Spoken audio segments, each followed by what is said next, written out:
All right.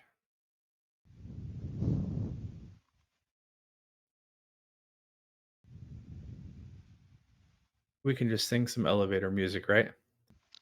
Bum, bum, bum, bum, bum, bum, Ponte partito.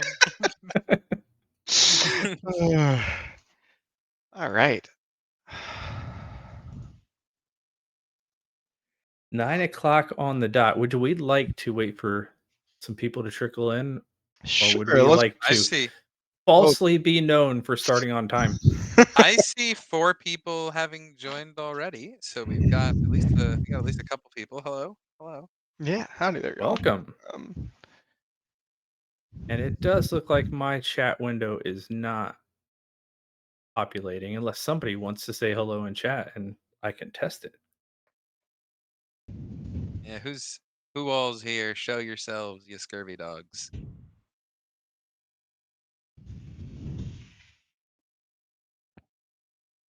Oh, you just went from 5 to 0.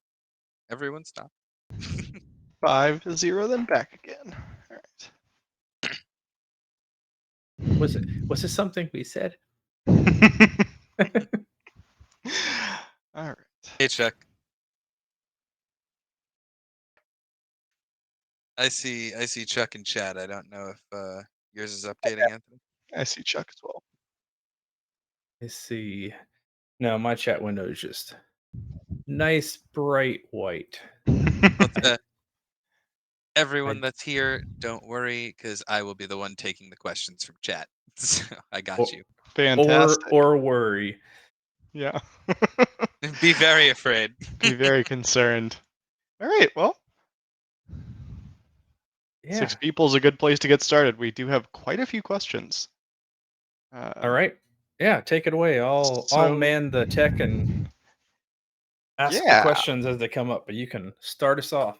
All right. Well, howdy, y'all. For those who don't know me, I'm Jackson Wagner. Kind of the person who started this all off with the Runesmith, which was a class I made while I had a lot of time on my hands and said, why don't I make something that needs a totally new set of spells that then became runes.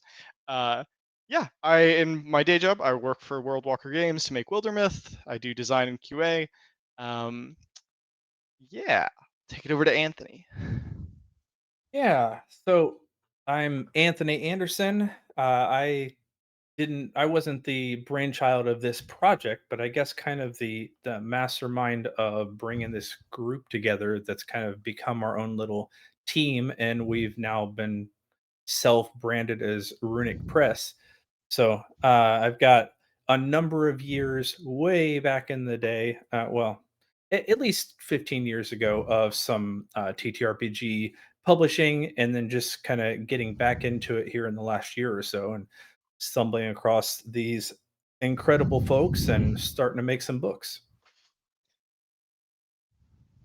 And last but not least, we have Cass. I'm Cass. I'm an ageless, formless void creature, and every time monsters spawn in my head, I bring them to these guys, and we turn them into book creatures. It's pretty great. I like the gig. Confused how they managed to get me, connected to this internet, but hey, fascinating. We tap into the void. Yeah.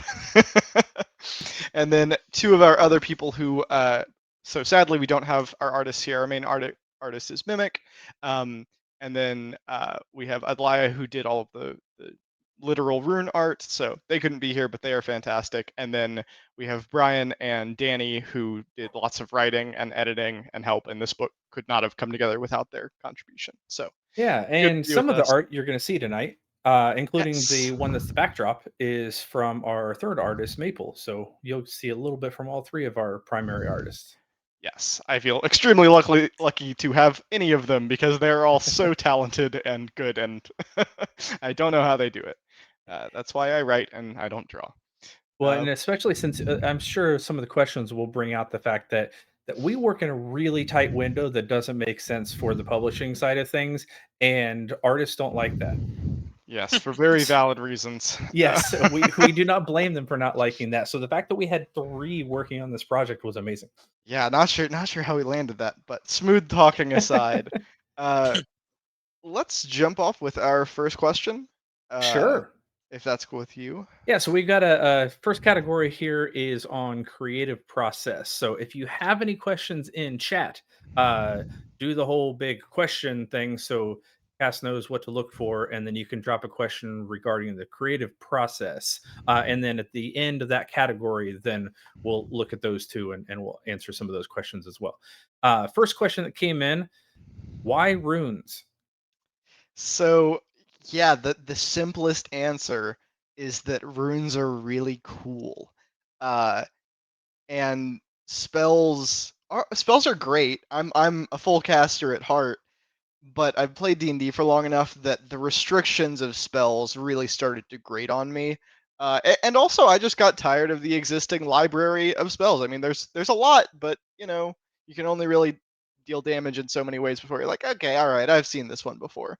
Right. Uh, and so I wanted something that would be very obviously magical, but would also immediately feel clearly distinct from spells, both in how they are cast and in their effects and how they're broken up. So I didn't want to just make 9 levels of rune power and have them be spells in all but name. And so that was kind of runes really fit perfectly for what I wanted.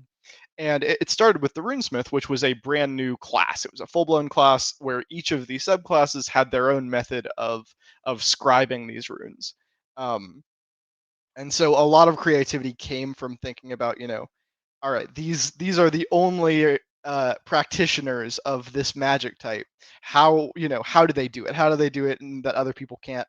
And that was a really interesting thing that we had to kind of get past when we started writing the book, because it went from runesmiths are the only ones who can cast runes to, well, there's some folks in every discipline that can do something with runes. And so uh, I give major props to Anthony for pushing this, but ensuring that runesmiths kept or still felt like they had an identity after their former identity of the only ones who could cast runes was kind of went away. So anyway, long story short, runes were just the perfect vessel for me to put new magic into 5e. And that was kind Yeah, of all I needed. I think it's interesting. You've been running this, like you said, for what 2+ years now. So you've got people Yes. that have been playtesting the Runesmith for quite a while. But I think because of all of the other twists and turns that we've added along the way, anybody who's played a Runesmith prior to this book coming out, they're going to look at the Runesmith and say, "Wait, this is a completely new class." But it has Yes. all the cool stuff that we still remember.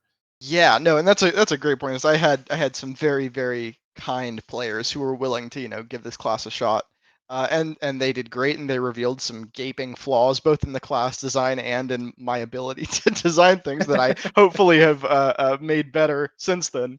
Um, but yeah, it's been really useful having people actively telling me this is fun, this is interesting, and then being the DM, getting to see moments show up that these runesmiths or runecasters create, and seeing like, wow, this is something that actually worked to make cool experiences, which was the whole goal in the first place. uh Yeah. so yeah, very I, very I thought fun. the interesting thing for runes specifically was the way that you presented it. Because runes on the whole, without further explanation, could be anything. But the fact that it's a singular inscription that represents a singular word in a singular language, both implies simplicity but also ancient.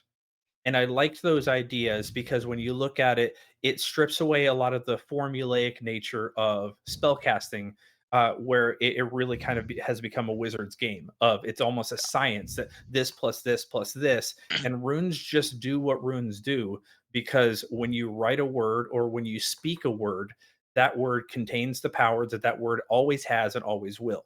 And so that's what runes kind of convey in the book, I think. I on the subject of messing up that formula, this is not a pseudonym. Says R.I.P. to runes not being able to be counterspelled. Yeah, so that was one of my earliest playtesters, and my very treasured friends.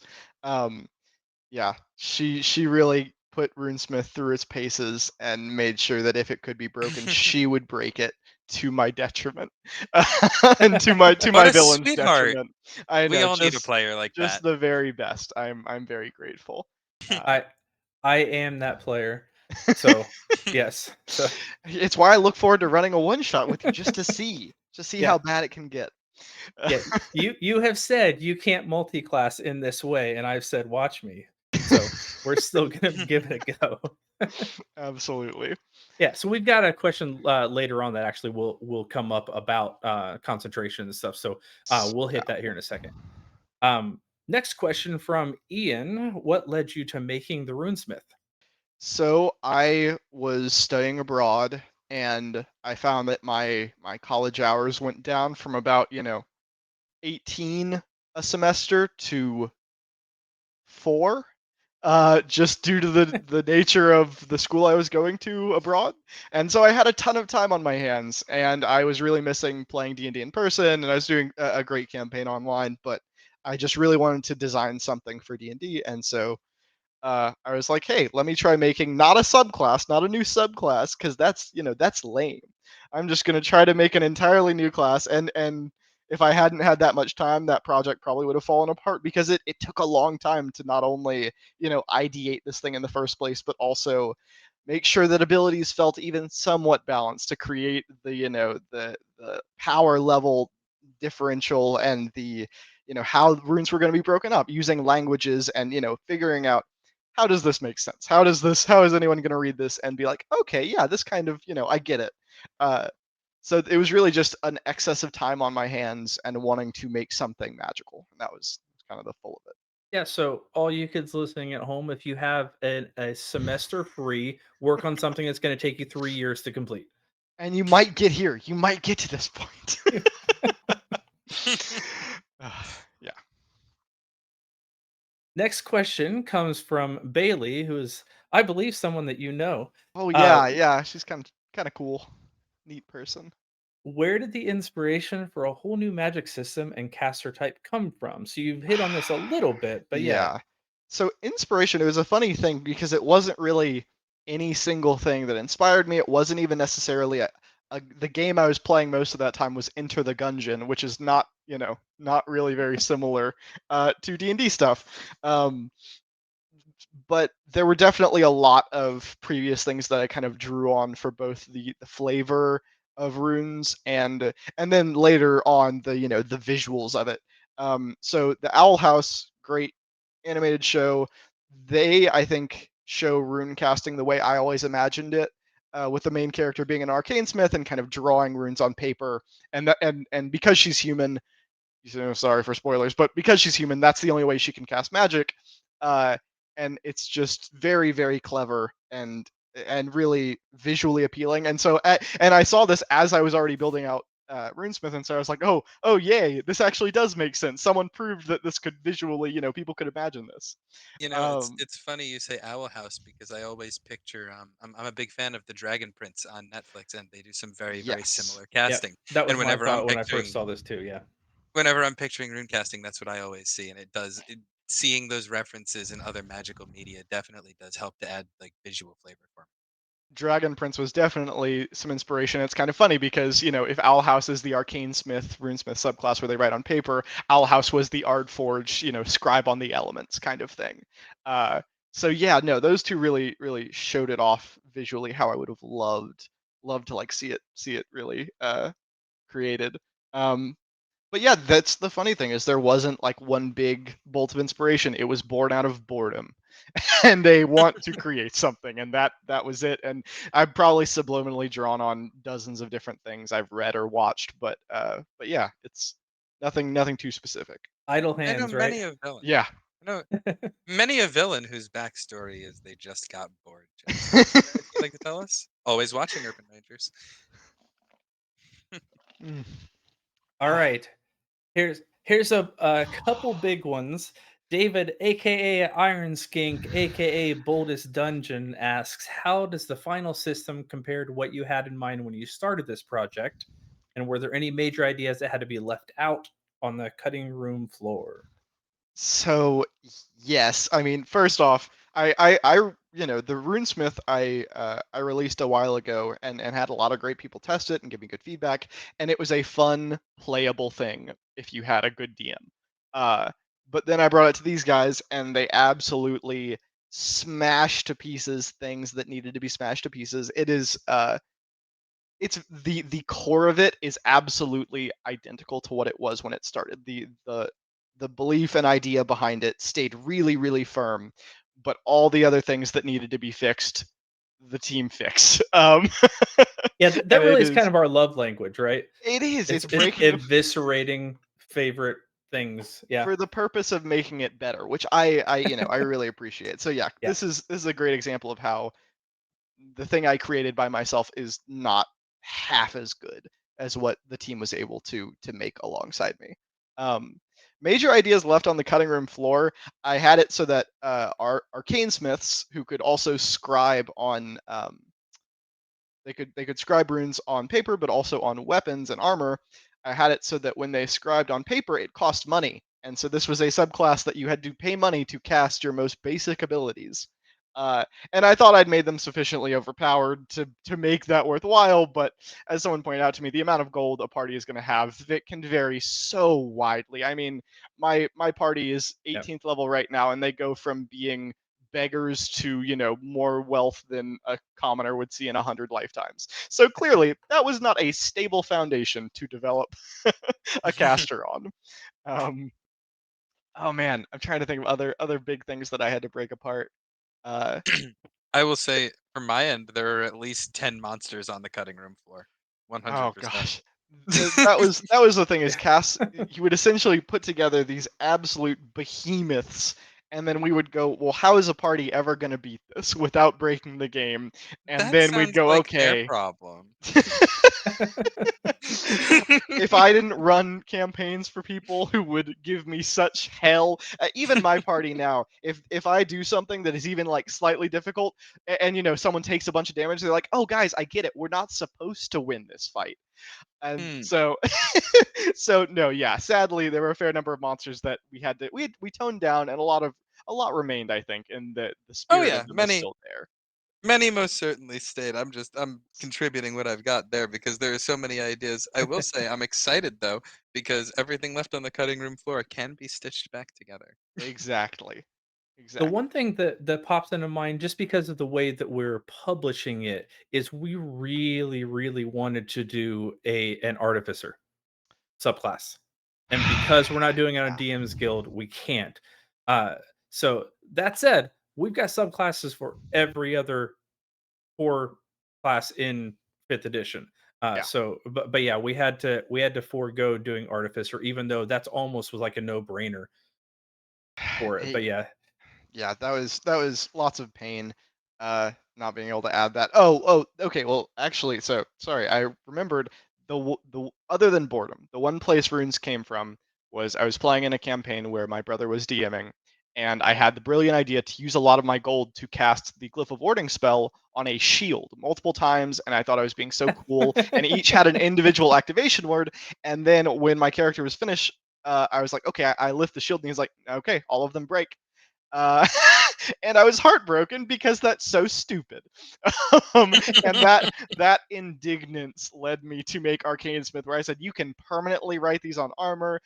You can sell them if you want. Like that's absolutely something you could do because I was just so broken up about that. So anyway, yeah, if Runesmith came from anywhere, it's from that. makes sense. Let's see. Two more from Dave. This one specifically to you, Jackson. As one of the developers for World Walker Games, how involved were you with the creation of Wildermyth's interfusion style of magic? And has working on other magic systems like that helped with developing these runes? So yeah, interfusion. I was not the initial creator of that idea. Obviously, that was my coworkers. But I was given a large amount of responsibility in creating a lot of the interfusions that you see in game, like a lot of the abilities you get from putting parts of your soul into other objects, and it definitely helped open my mind to magic beyond traditional casting that I had kind of seen in most media growing up, which is you have spells, you have ingredients, you have tools that you have to use, or else you have no magic. It's useless. Uh, and a part of me and I always loved. Part of the reason I was never a huge Harry Potter fan was that it felt like a lot of that magic was free. There was no cost to it. It was just cast as many spells as you want, no restriction. And so I love this idea of putting a piece of your soul into an object because it feels like you're giving something up to gain a measure of control. And so with Runesmith, even though mechanically it only really features in a couple subclasses, or with runecasters, it features in a couple subclasses. I wanted there to be this idea of every time you cast a rune, you are breaking reality ever so slightly and twisting it to your will, and that's cool. But you are harming something for your own purposes, and that is the sacrifice that you're kind of putting on someone else to make. And there may come a day when it comes around to bite you because you've broken the world a little bit too hard, and someone comes to hold you to account for it. And Yeah. so I just kind of loved that narrative thread. So yeah, Yeah. interfusion definitely helped. And sometimes the thing that you're breaking is yourself. Those who Yes. haven't seen this, tested this yet, maybe give them a little hint at the backfiring. Yes, absolutely. Thank you, Anthony. Uh, so yes, that was a major mechanic that I said, okay, that was how I justified making some runes that they're stronger than spells. I justified it by saying, okay, every time you cast one of these, you are channeling such raw magic straight from the weave, uh, that you might just blow yourself up. And so in this case, each subclass has a chance to backfire. So every time you cast a rune, you roll a d20. And if you backfire, depending on the level of rune you cast, the rune might fail. You might take a ton of damage. There can be definite consequences. And one thing that had to go on the cutting rune floor is initially the kind of mid-tier power of runes. If you backfired on one of them, you wouldn't take any damage, but everyone within 5 feet of you would. And it actually led to one of my friends killing multiple NPCs through just accident. And it was such a problem because that was just not their alignment and not what it just kind of broke it. So I was like, all right, okay, pulling that back. As funny That as that is, I maybe not. swear that will still be a supplement add-on that I will write is the Rune Smith that deals only in collateral damage. Like it I would will love happen to at see some that point. come back. No, that'd be awesome. Uh, Yeah, yeah. So there is a definite cost to casting runes, and that was really really important to make it not feel so spend thrifty. Yeah. I think that's the last one that we have here in the creative process. How about chat? It was one NPC is what we've gotten from chat. It- That's the that's the Between input. it's adventurers, they break things they come across. It's just in their nature. Boldest Dungeon says we had a character in an RPG once with the deed name Collateral Damage. I'm a fan of that one. See? They get it. Yeah, yeah, absolutely.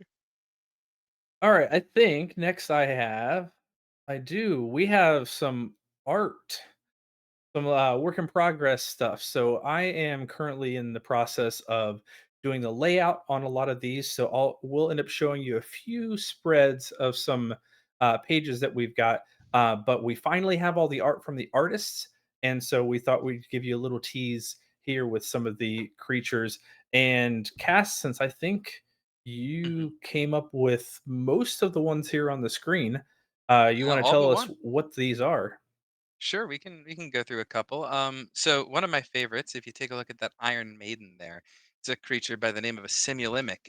For when you thought mimics couldn't be annoying enough, this thing here has a bit of a. I won't fill you in on what rune it can cast, but it does have a rune it can cast, and it can manipulate other objects in the room to look identical to whatever it is imitating.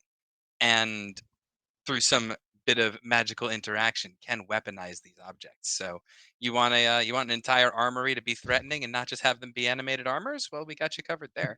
Um, the Hearthmare, if you look at the flaming horse up at the top, is actually a my goal for a bit of a boon for our polymorphers and well, not wild shapers sadly, but our polymorphers out there. Um, very intended to be a mount, actually, more of a friendly interaction. Try to tame a buck and bronco, burning the entire field down as it runs around.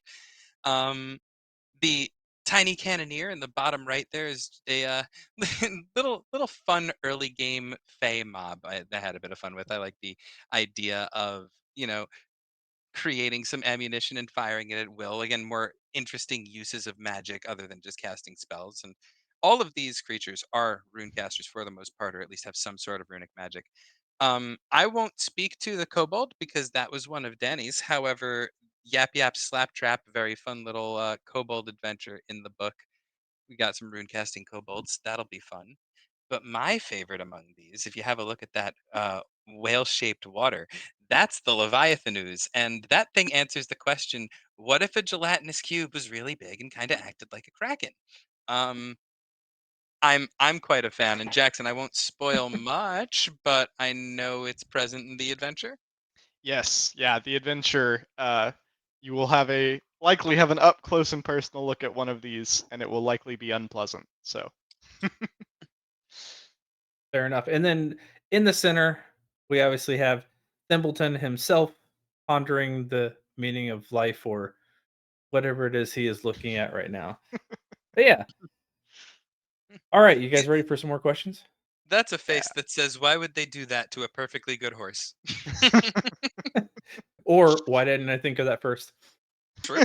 that as well. That seems more in line with him. Speaking of putting runes on horses, uh next set of questions are about runes, rune casting, and mechanics. Are you ready? Yes, let's get into it. The nuts and bolts. How do rune points work? All right, so I looked at spell slots and I said I can understand this because I've been playing D&D for a while, but for a lot of people, it's just needlessly confusing. It's why are there 9? Why aren't there 10? You know what? And it's all because of tradition, and it works in some ways. But for runes, Whoever I Vance said is, I hate you. whoever Vance is, yeah, you can go jump in a lake. But but for my magic system, I wanted it to be clean addition. You Runes cost rune points to use. So there are 3 tiers of runes. Each tier is more powerful.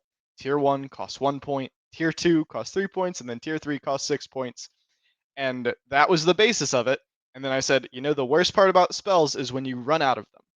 So with runes, you have a certain number of rune points that you can spend, refresh on a long rest. But if you run out of them, you can keep casting runes. However, your chance to backfire will double. And if you backfire while casting a rune while over your limit, you lose the ability to cast that rune until you finish a long rest. And so I really, and this started with Runesmith, where I had this idea of these people who, they don't care enough about personal safety to restrict their powers. They are willing to just hurt themselves over and over again if they can keep casting. Um, and I've at first I was like, is that completely broken to let them cast as much as they want? And in 2 years of playtesting, the answer has been no. They either fall unconscious attempting it, or they just don't get to that point and use it very respectfully. They may cast 1 or 2 things while they're over their limit, but they won't go too far. So yeah, that's how rune points work. And you can mitigate that a little bit. You mentioned tier 1, tier 2, tier 3, but if you learn a particular rune, it starts at a lower tier, but you can essentially upcast it, right? So if you're running low, you might not want to cast a tier 3 version of a rune, but you could cast a tier 1 version of it if it's the right language. Yes, exactly. So yeah, the lower tier runes you can cast, and then the worst thing that happens is you backfire, you take a d8 damage, and the rune doesn't work. And that's kind of the rune not working is kind of the big loss, but it's definitely safer to do. And so you still have access to something that you'll almost always be able to cast without automatically being injured, which was the Yeah. goal really. Yeah. All right, next question. I did not want to dox the person who put this question in, so we won't identify them. But can we create? It was an email address, and I decided that was probably not a good idea. Yeah, maybe. Can we create our own runes? So my fondest hope is that with the how many do we have now in the book? 72. 72 is base, and with the originators, I think That's we're up right. to 80. 80. Good lord. Okay, so within those 80 runes, there are a lot that have more than just one tier, so that ends up being a lot of unique effects. I'm hoping with all of those as examples, and we've explained the system clearly enough in the book that if you feel like you want to make your own runes, you will have a bevy of examples to look at and places to draw from that you can use creatively. I mean, I am far from believing that we have plumbed the depths of every cool rune that could be made. I mean, it could not be further from the truth. Some of our backers who were super generous and are getting to make their own that'll go in the book have already proven that I was like, wow, these are so creative, and I would not have thought of some of them. Uh, so yes, you can absolutely make your own runes, and hopefully there's enough information within the book that it's relatively easy to do. Yeah, I think they'll have enough of a body of both, uh, as you'll see when you're looking through it, both the symbology and also the styles of the runes really fit the flavor of each of the languages. So if you really kind of latch on to the draconic ones and you're like, why don't they have it? This is very clearly a draconic thing. Perfect. You can make your own and you'll start to feel the flavor of it, I think. Yeah. Yeah, that was another thing that I don't know if another question touches on, so I don't necessarily want to go too in depth. But an important part of the system and how I divided the runes up was by the language they were based in. Um, We and have those so, listed in another work in oh, okay, progress then show. then So I'll yeah, save yeah, it you for can that. explain it once we have a visual. Yeah. Next question. Concentration. Told you that was coming up. Mhm. Concentration is a major balancing mechanic in 5th edition. Why did you decide to make rune casting never require it? And are So, there any concerns about non concentration status effects from runes breaking the game's intended balance?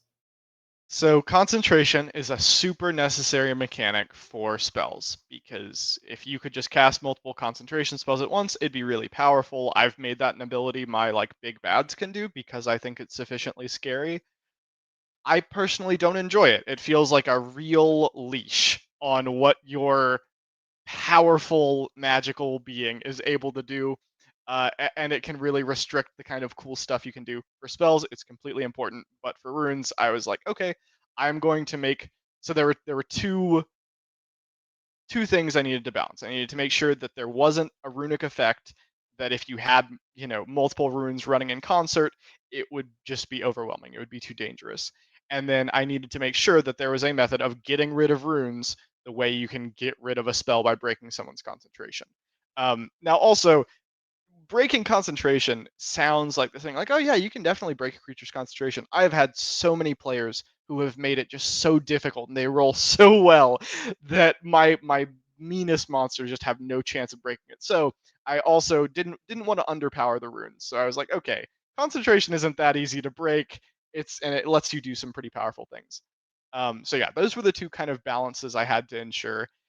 I'm not very concerned about non-concentration status effects from runes breaking the game's balance because if you're at a point where you're unable to break the rune, you're also at a point where you would be unable to break a creature's concentration. That's kind of the deal. Um, and then the other thing that kind of was a danger point, but I felt was important is that with runes, if you cast a spell, you're done casting non-cantrip spells that turn, right? And for runes, as long as you have the action economy for it, you can cast as many runes on your turn as you want. And it's a dangerous thing, but every time I have told one of my players that who's just starting to play a runesmith, their face just lights up and they get so Yeah. creative because they're able to actually access all of their abilities and just do it. And so then it's just a matter of, it's hard going through all the runes to make sure that there aren't broken combinations and there's probably one or two in there that I've missed because, there's a lot of runes. But I think that's okay. I think I have faith in DMs to, notice like, oh, ooh, that's going to be a powerful combination, and build their encounters to some degree. Uh, but yeah, I it also was have faith in our sorry. I also have faith in our playtesters to find those broken combinations as fast as possible and make them rather evident to you. Exactly. And I'm testing this right now, so I would not ask other DMs to do something I was not willing to do myself. So hopefully most of the brokenness will be cleaned up by the time the book goes out, but I am not super worried. If you just happen to, stun lock one of the CR 20 plus monsters, discover that it has fire vulnerability and take it down in one round, that's on us. Yeah, yeah, absolutely. Oh yeah, no. No, no, no, no. This Not is Whatever all could on not you us. naming possibly names at mean? all.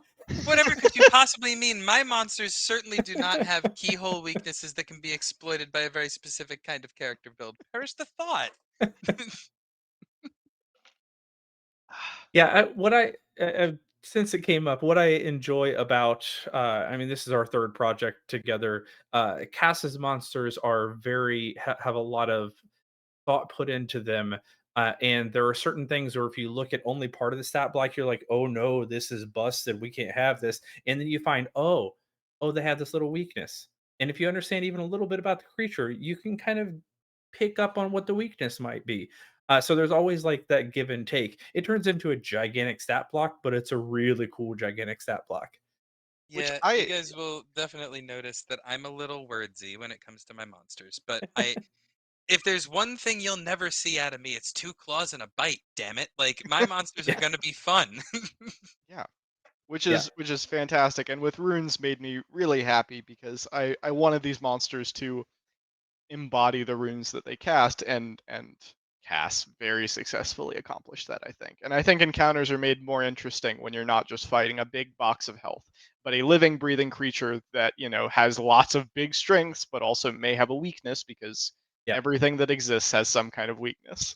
yeah. All I'm saying is miss me with a Tarask just as much as you'd miss me with a cave bear. They're just as boring to me.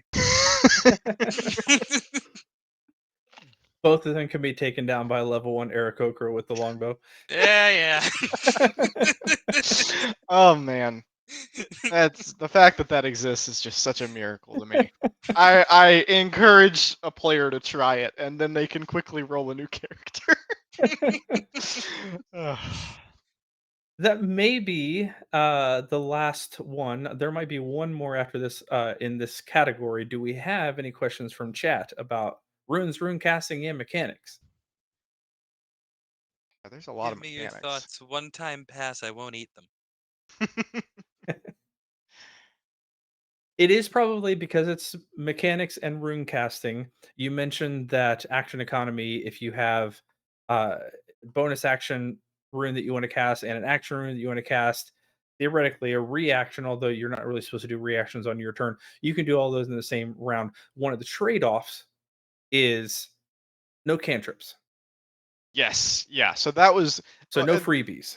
yes, and we had talked about doing tier 0 runes. Danny really kind of put that idea to the world, and it became a stretch goal that was a very ambitious stretch goal.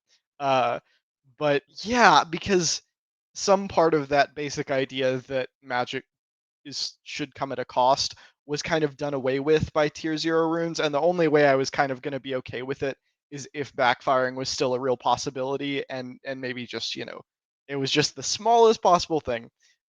So yeah, the no cantrips exist as a way for wizards to cast spells when they run out. It's a balancing measure to make sure they don't burn through all their stuff at once. People still do, but then they have cantrips to fall back on. Runes, you don't run out.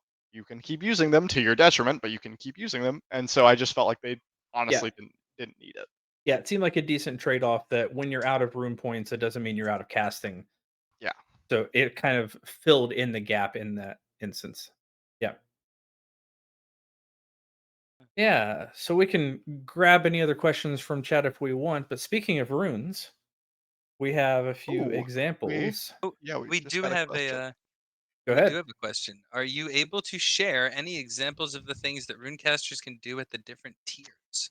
Yes. Yes. Okay. So favorite example rune, or let's see if we can use one Oh, that's here. could we possibly use my vision rune, Jackson? Sure. Yeah, you take it away, Cass.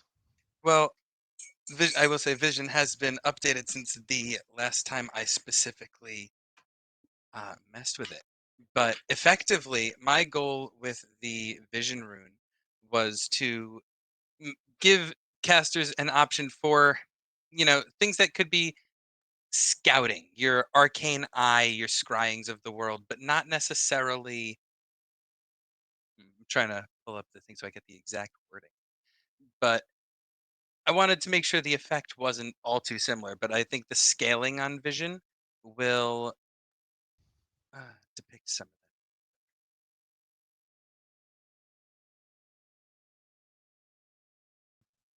that. Do you want me to share it or share screen, or should I just give a readout, Just Jackson? give a rough description of each tier. I think is fine. Sure.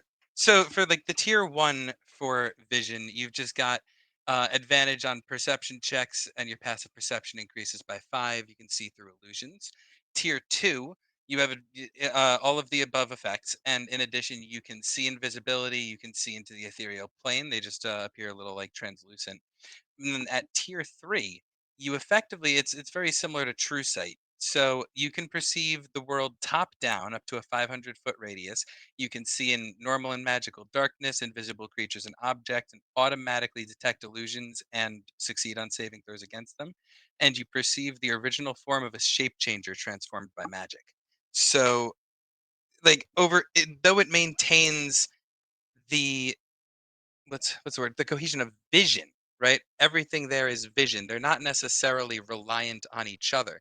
So while many runes, evolve like it did from tier 1 to tier 2, where it's a similar effect with then, some bonuses, sometimes when they go to tier 3, you have them manifest in a different way, like, invoking the rune at that tier has it work entirely differently from what it does at the lower tiers.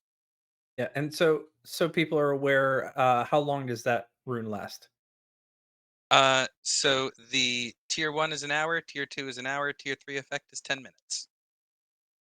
Yeah. So a lot of them are very similar, either in the description, but then the time and duration expands.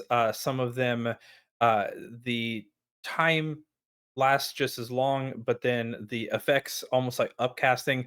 And then, like Cass said, we have some where all three tiers keep the same thematic idea, but all three of them do completely different effects. Yeah, to give an idea, to give a good example of that one, because vision is a great example of just an effect that gets progressively more powerful and more interesting as it grows. Starlight is one of my personal favorites. The first tier just allows you. It's a little. You summon a little orb of starlight, and it lets you remove madness effects and being frightened. It's kind of little bauble of hope. And then the second tier allows you to call down a scathing beam of starlight that gives temp HP to allies and scorches enemies. And then tier 3 kind of captures the otherness and the kind of distant urge to travel, and it lets you transport creatures to different planar locations while you can see the stars. And so yeah, three very different effects that all kind of carry that same flavor of starlight and what that kind of evokes when you think about it. Yep. The other thing, I don't think we really speak to it a whole lot. I know we'll go through our list of actual the names of all our subclasses here in a bit, but it may be worth talking a little bit about kind of where we settled on with things like prepared spellcaster, spontaneous, that type of thing, because I'm sure people are curious about that as well. And maybe where do rune smiths fit in that? Yeah, so that's a great thing to talk about because it was not something I had considered. Because when I made the runesmith, I said, okay, they have this many rune points because I feel like that's balanced, and I I had it based off of spell slots or something that's long since become antiquated. Um, but then we made 12 subclasses that each needed, or at least six of them were full casters and needed their own, way of differentiating how many how many runes do they get to know, and how many can they prepare, and how many points do they get. And so we stuck relatively close to the same style. So, prepared casters are still prepared rune casters now. So they get access to all of the language that they are able to learn from. Um, but there's only a certain number of runes they can prepare to cast each day. Wizards work similarly in that it's the rune breaker wizard who can, if they see a rune, they can add it to their rune book and they can cast it as they would, and they can pick runes from any language that they're level to cast. Um, so yeah, that was the other big thing. Once I started making this for someone other than myself, was I want someone to be able to use it, and that means keeping it sim simple enough to be usable, complex enough to be interesting and deep. And Yeah. so the simple part was saying, okay, what are things that we can keep from the mechanic of spellcasting that are kind of wouldn't be interesting to change, and changing them for its own sake wouldn't really be worthwhile. And so keeping the caster types roughly the same was really important. Yep. And then so you spoke to the prepared, you spoke to the wizards, the spontaneous, then we decided language doesn't matter to you. You can pick from any of them, but they struggle at higher levels to get access to some of the rare languages. So that's their trade-off. And so the bards will use their magical secrets then to get access to some of the rare ones, and the sorcerer has their highest level subclass feature gives them access to some rare stuff, but otherwise they're locked into only the standard and the uncommon languages. So there's a little bit of trade-off there. We tried to make sure we had some good balance, and we put days of arguing into that. Everybody kind of had a slightly different idea of how that should go, and then we had something set in stone, and somebody comes in and says, "Well, what about this?" And we start from scratch, and You go, oh God, all yeah, right, yeah, that's a good idea. We scrap everything we were doing. yeah, Yeah. yeah. So we're on the runes page here. I just wanted to point out this was our artist Adlaya, who was amazing. Knocked these out in, I don't know, 2, 3 weeks. We pulled Yeah. her in kind of last minute into the project and said, some of your other art is perfect for this. If you've got our Nocturnes and Nightmares, she's also the one that did the full spread chapter dividers, and if some of the other art in there. Um, but yeah, what we loved about what she was able to do was capture each of the 10 different languages that we have. All of the abyssal ones are very angular, are very aggressive.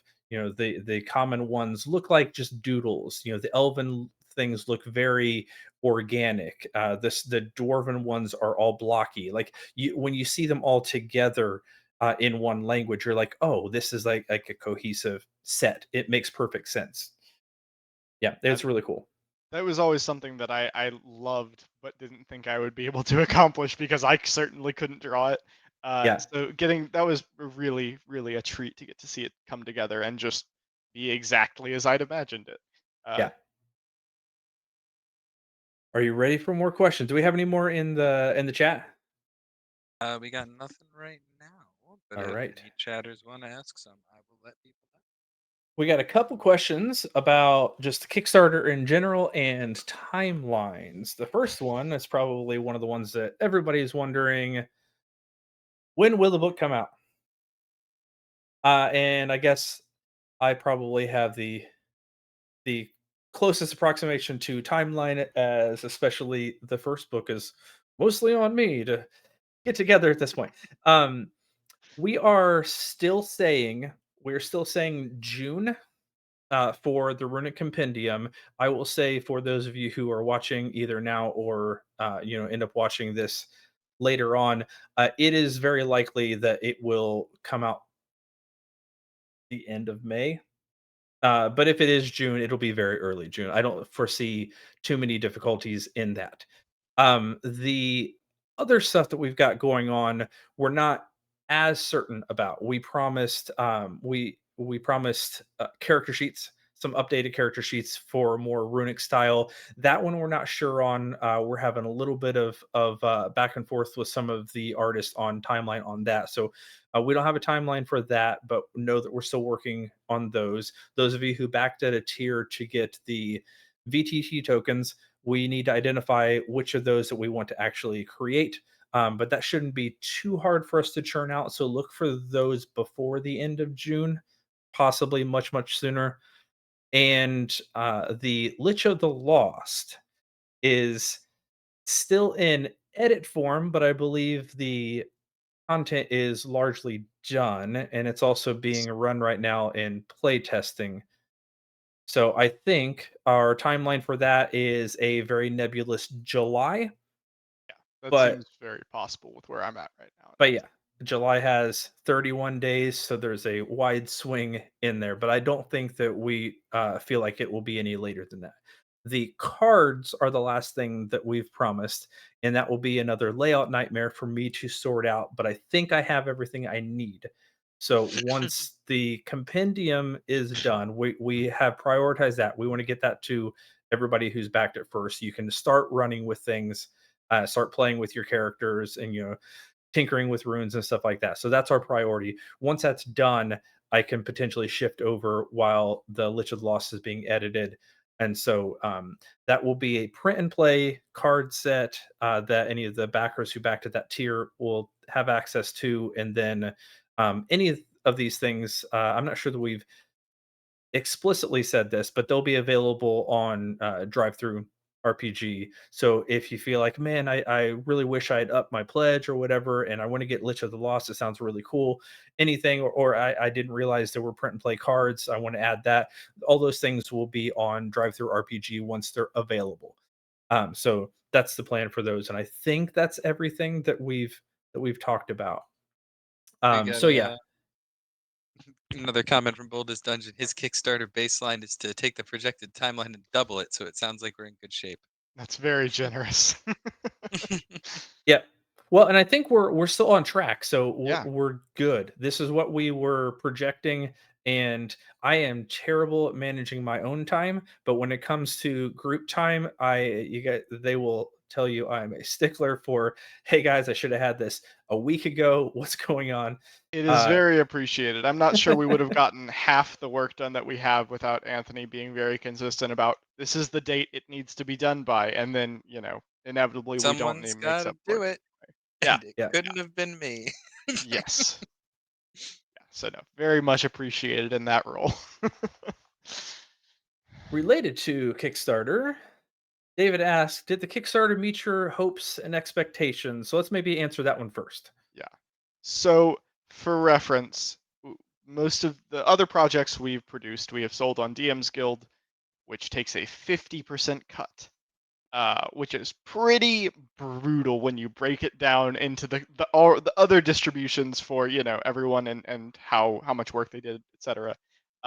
So compared to that, the Kickstarter has been a smashing success, better than anything I hoped for. I mean, really, I am so happy and grateful and proud that it went as far as it did. We got 400% of our initial goal with our very first Kickstarter, and that's really, really, really cool, and it feels really cool.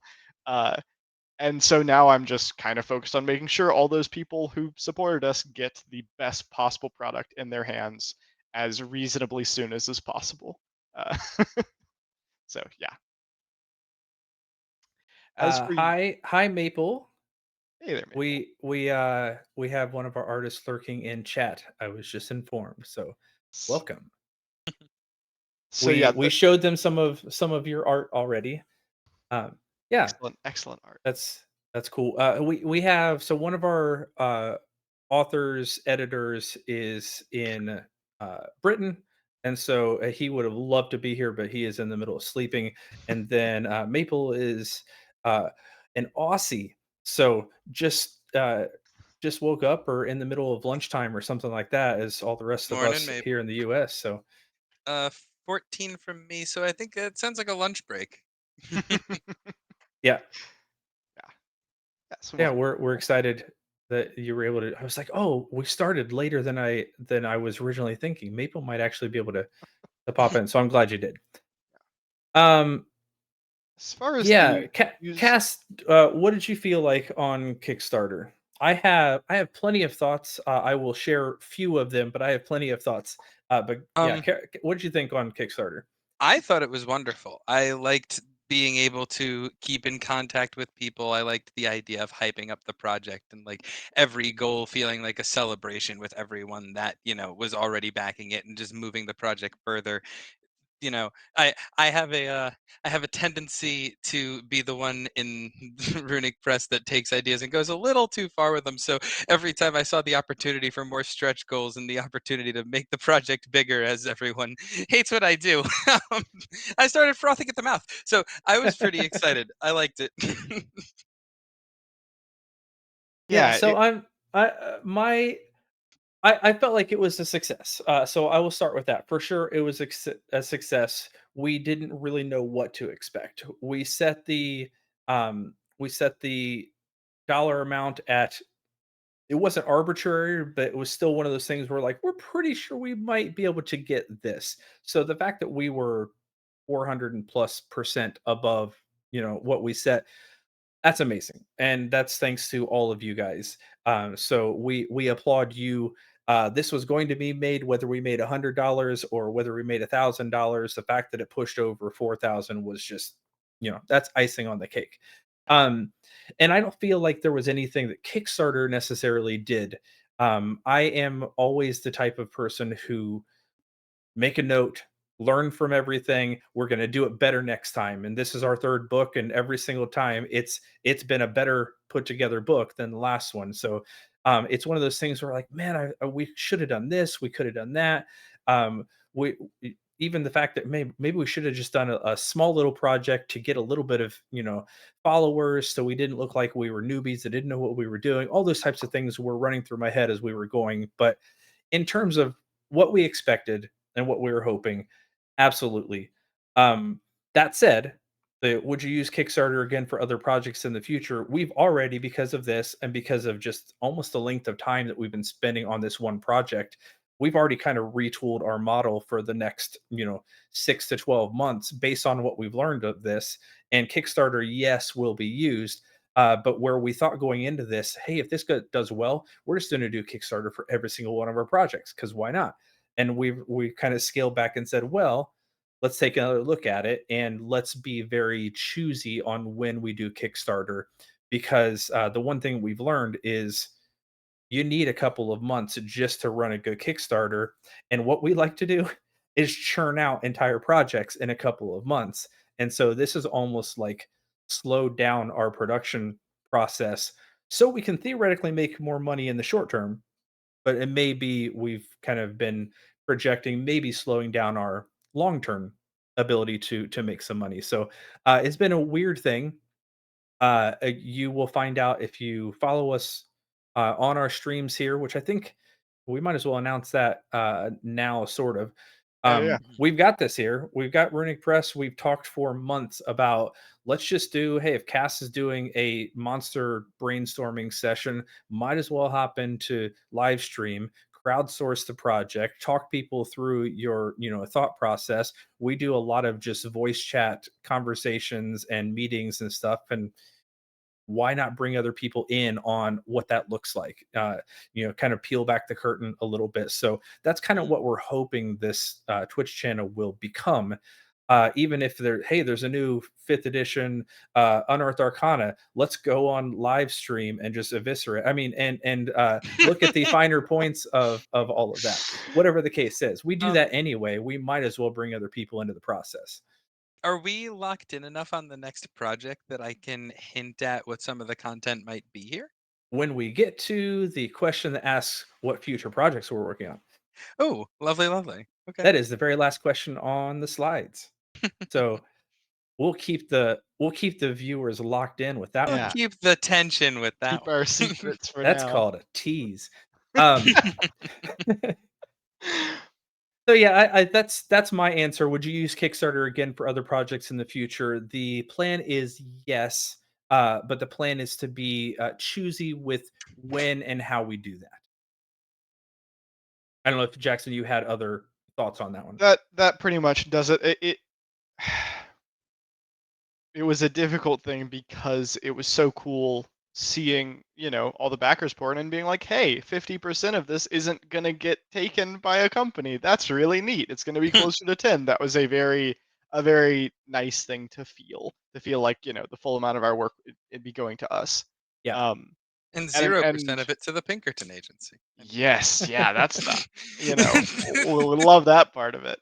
But yeah, no, I think I think Kickstarter is absolutely in our future, and I think honestly the biggest mistake I made was saying yeah, let's do Kickstarter, and then not starting the kind of build up to it and like getting followers and everything until like 10 days a week before we were actually announcing it. Right.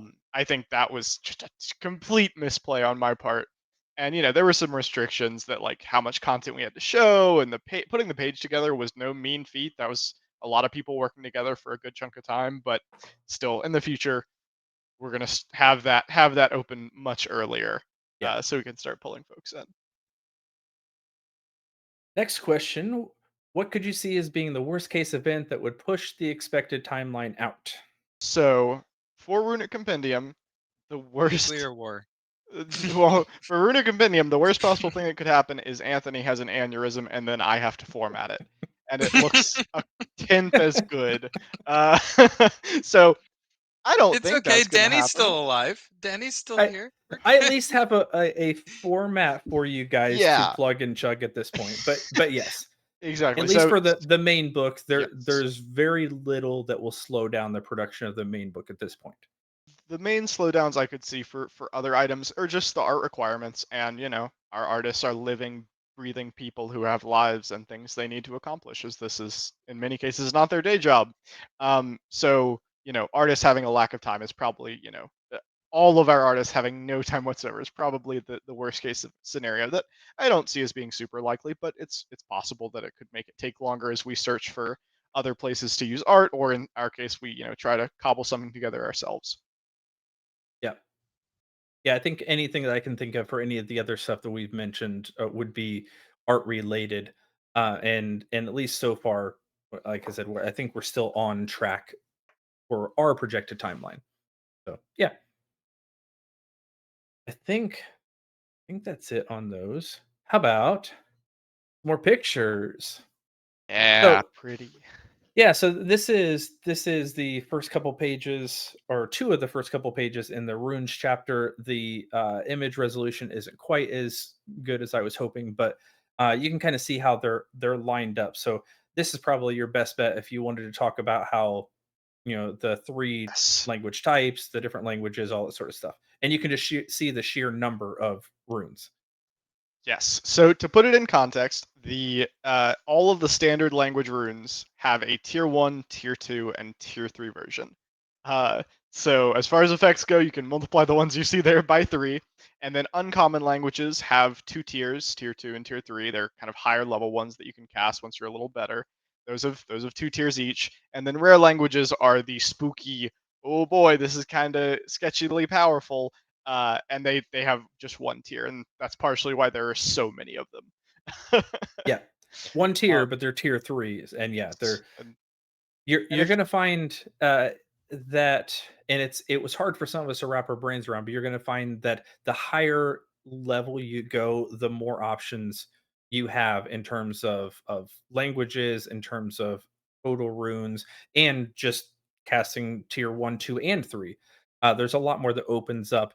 I wouldn't say that this book is designed for tier like a high tier players, characters, but at the same time, the options available definitely scale up quite a bit with them. I will say it was really important to me designing this class that I'm a huge fan of high level play. The adventure I'm writing is for 16th to 20th level. Uh, it was really important that this be a system that worked just as well at 20th level as it did at first level, which I don't think we can really say for a lot of 5e classes. Yeah, Speaking of scaling, Boldest Dungeon asks if you learn a tier 1 rune, do you automatically unlock the upcast versions once you qualify for those levels? And the answer to that is yes. yep, Yes. As long as you can cast whatever tier of runes you have access to, if you have that rune, you have access to every tier you can cast. And part of that is an incentive to keep standard language runes. You still want to have a lot of those by the time you're high level, because they give you a lot of versatility, because in them, in some cases like with Starlight, you are getting three unique effects that all might still be useful at high level play. So yeah, that was really important that you pick one, you get all the tiers that you are currently of a level to cast at.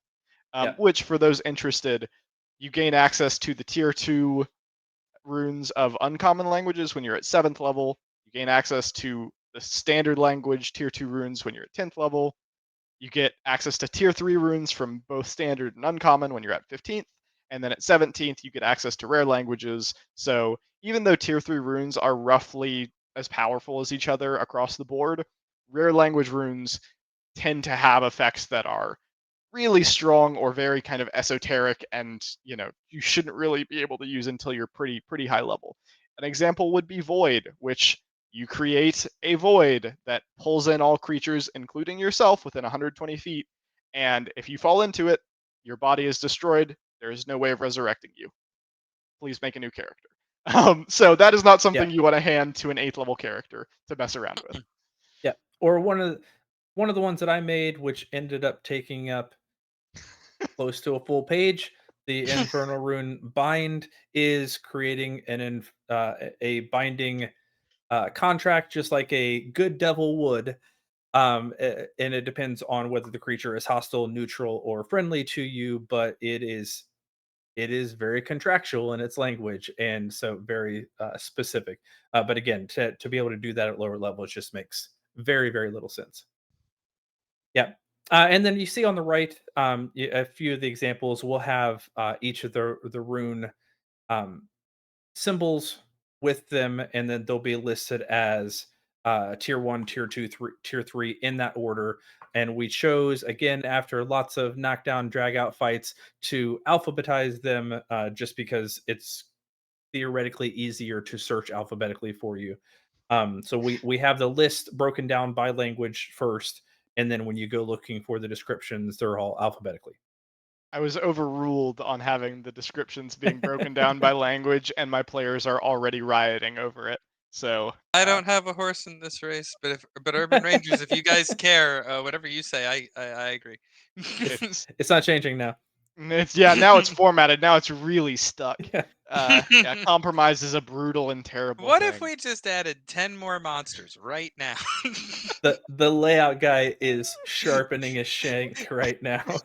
I play a little thing that I call the Runic Press mini game, where I say things that are going to get Anthony just close enough to almost kill me, but not. Yeah, no, it's the formatting work is part of what makes these books so good, and it's really it is a privilege to get to throw all this text into an editor looking ugly, and then Anthony's blood, sweat, and tears alchemically transmutes it into something that is really impressive, and nice to look at. And just like all of our other stuff, I get better at that every single book that Yeah. we do. So we're all kind of learning on the fly and figuring things out together. So Woe yeah, be to the players when I get better at making monsters. the other thing we have to show people, and again, this might be a list that is not readable, but we thought we would show you the gigantic list of monsters on the left that will be included.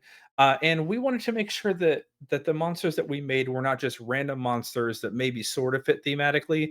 What you'll see is we've got them listed in CR numerical order with their name, creature type, but then that last column is the rune that they use.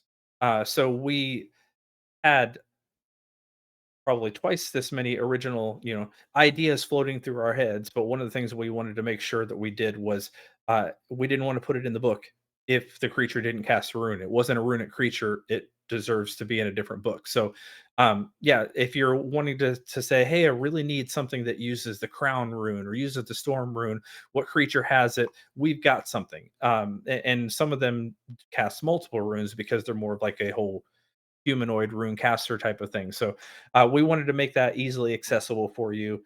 And then on the right side, we also went through and made 16 different subclass stat blocks. That way you can introduce NPCs to the group. You can also use them, throw them out as creatures for them to fight. And you don't have to create whole cloth a level 4 runesmith for somebody to fight. You can just pull up the stat block. And we did that similar to what we did with Beyond the Golden Vault. If you have that book from us, we wanted to make sure to offer them in multiple tiers. So most of them follow a tier one, tier three, or tier two, tier four format. But on that short list, you can see what we have the stat blocks listed at. But we wanted to give you like a low level and a high level variant for you that you can just pull and immediately use. But if you want, we can go down that list and kind of highlight like the one sentence description of each of these. We'll see how much we remember off the top of our heads. You ready? Yeah, Lightning First round, one lightning round. alphabetically is the glyph clad barbarian. which if I remember right is the it was a really interesting design thing trying to make marshals interact with runes in interesting ways, and Brian actually wrote the glyph clad barbarian. Uh, so yeah, it's akin to the wild magic barbarian in some ways, where there are some effects that are kind of all based around rage as usual, but some really interesting runes that the barbarian is kind of specially made for. It's kind of Before a we get barbarian version of the blood rune, right? Where they have S- tattoos on themselves and they activate those carved tattoos. Which is awesome. Yeah. What were you saying, before we Cass? get yeah, before we get too deep into the weeds, Maple actually asked unrelated, but will our next Kickstarter include a physical book tier reward? that was one of the saddest things that had to be left on the cutting room floor of this project because it would have extended our work time by months and months and months. Yeah, yeah. So the layout guy basically for what the way we were doing it, I would have essentially had to make the book twice. So that was one of the big sticking points. And then figuring out whether we wanted to go with an actual printer or use drive-throughs, print on demand.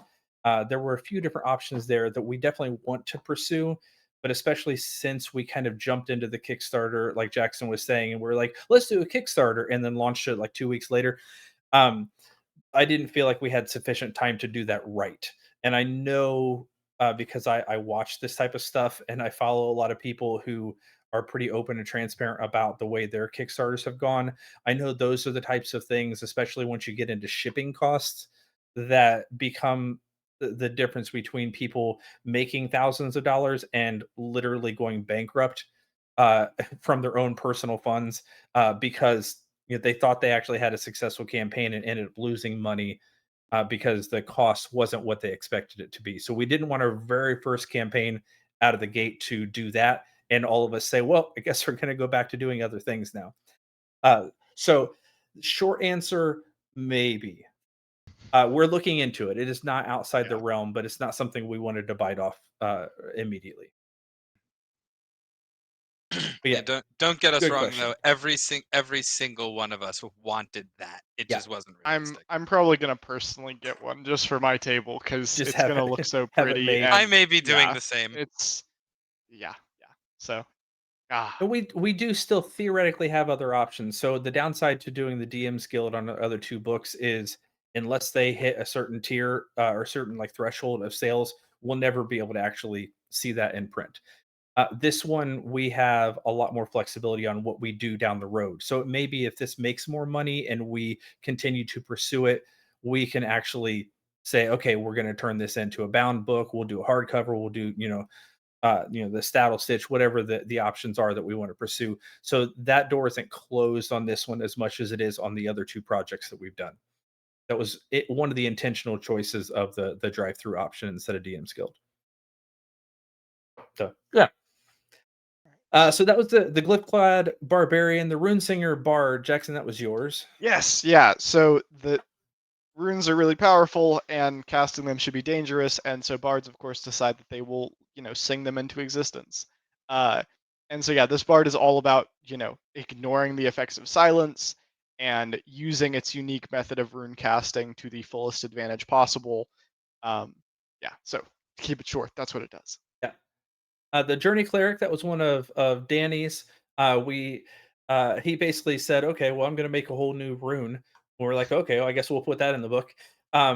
But then, how do I build a cleric domain around that new rune that we've introduced? So it's a lot about travel, and so I think that'll be fun for people as well. The Leyline Druid was one of my creations. One of the things that we talked about in the world, um, if there are words of power and things that are drawing from ancient arcane um, sources all over the place, it stands to reason that potentially one of the largest runes ever drawn was on the face of the planet itself, or maybe multiple runes drawn all over the place, and those would take the form of ley lines. So we ran with the idea of having a druid that could tap into those daily, depending on where you are. You can make a roll to see whether you're close to a minor ley line, a major ley line, or even like a site of convergence where some massive magical power has occurred in ancient times, and so it actually bolsters your spell casting and bolster some of your abilities based on how close or far away you are to these ley lines. The Runeblade Fighter, that was another one of Brian's. Yeah, that one was all about kind of the preparation leading into the Arcane Smith of scribing these runes, carving them into their weapons, and then activating them in combat. So it has some very interesting interactions with the rune mechanics Yeah. that I So think people have a lot of fun with. first off, see you later, Maple. Later, Second, Maple. I think something we might want to explain. I know it's not a question that was asked. Is the difference between 5e's Rune Knight and our Runeblade Fighter? Yeah, that's a good question. As somebody who plays the Rune Knight in a campaign, I can speak to that one specifically. Yeah, yeah. That one, they take runes and they're almost like gems the way that they're treated, and they're put onto armor, onto weapons. It's kind of doesn't really matter in the description, and there are predetermined abilities that you can trigger. It's the stone rune, it's the storm rune, it's the basically all the giants have their own rune, and it's a predetermined thing. The rune blade will take the actual runes from a rune list that they have access to and can choose which ones that they actually carve onto their weapons, which ones they activate. And at higher levels, I believe they can start activating multiple runes. And so, like, starting to combo some of the effects. So yeah, it really pulls into like their own version of spell casting as opposed to just completely different effects that have nothing to do with the runes itself. Mhm. But yeah, that's a good question because they seem at a glance very similar. The Whisper Change Monk was me saying uh, I made a number of them that was trying to figure out how to integrate with runes in a different way. I looked at a lot of them in the terms of runes being based on language. So how can I do things that are language based? And I thought, what about a monk who, for the most part, doesn't speak? And so it was very much, what if Black Bolt, but a monk? And so, especially at higher levels, when they do speak, they just blow the doors off of you.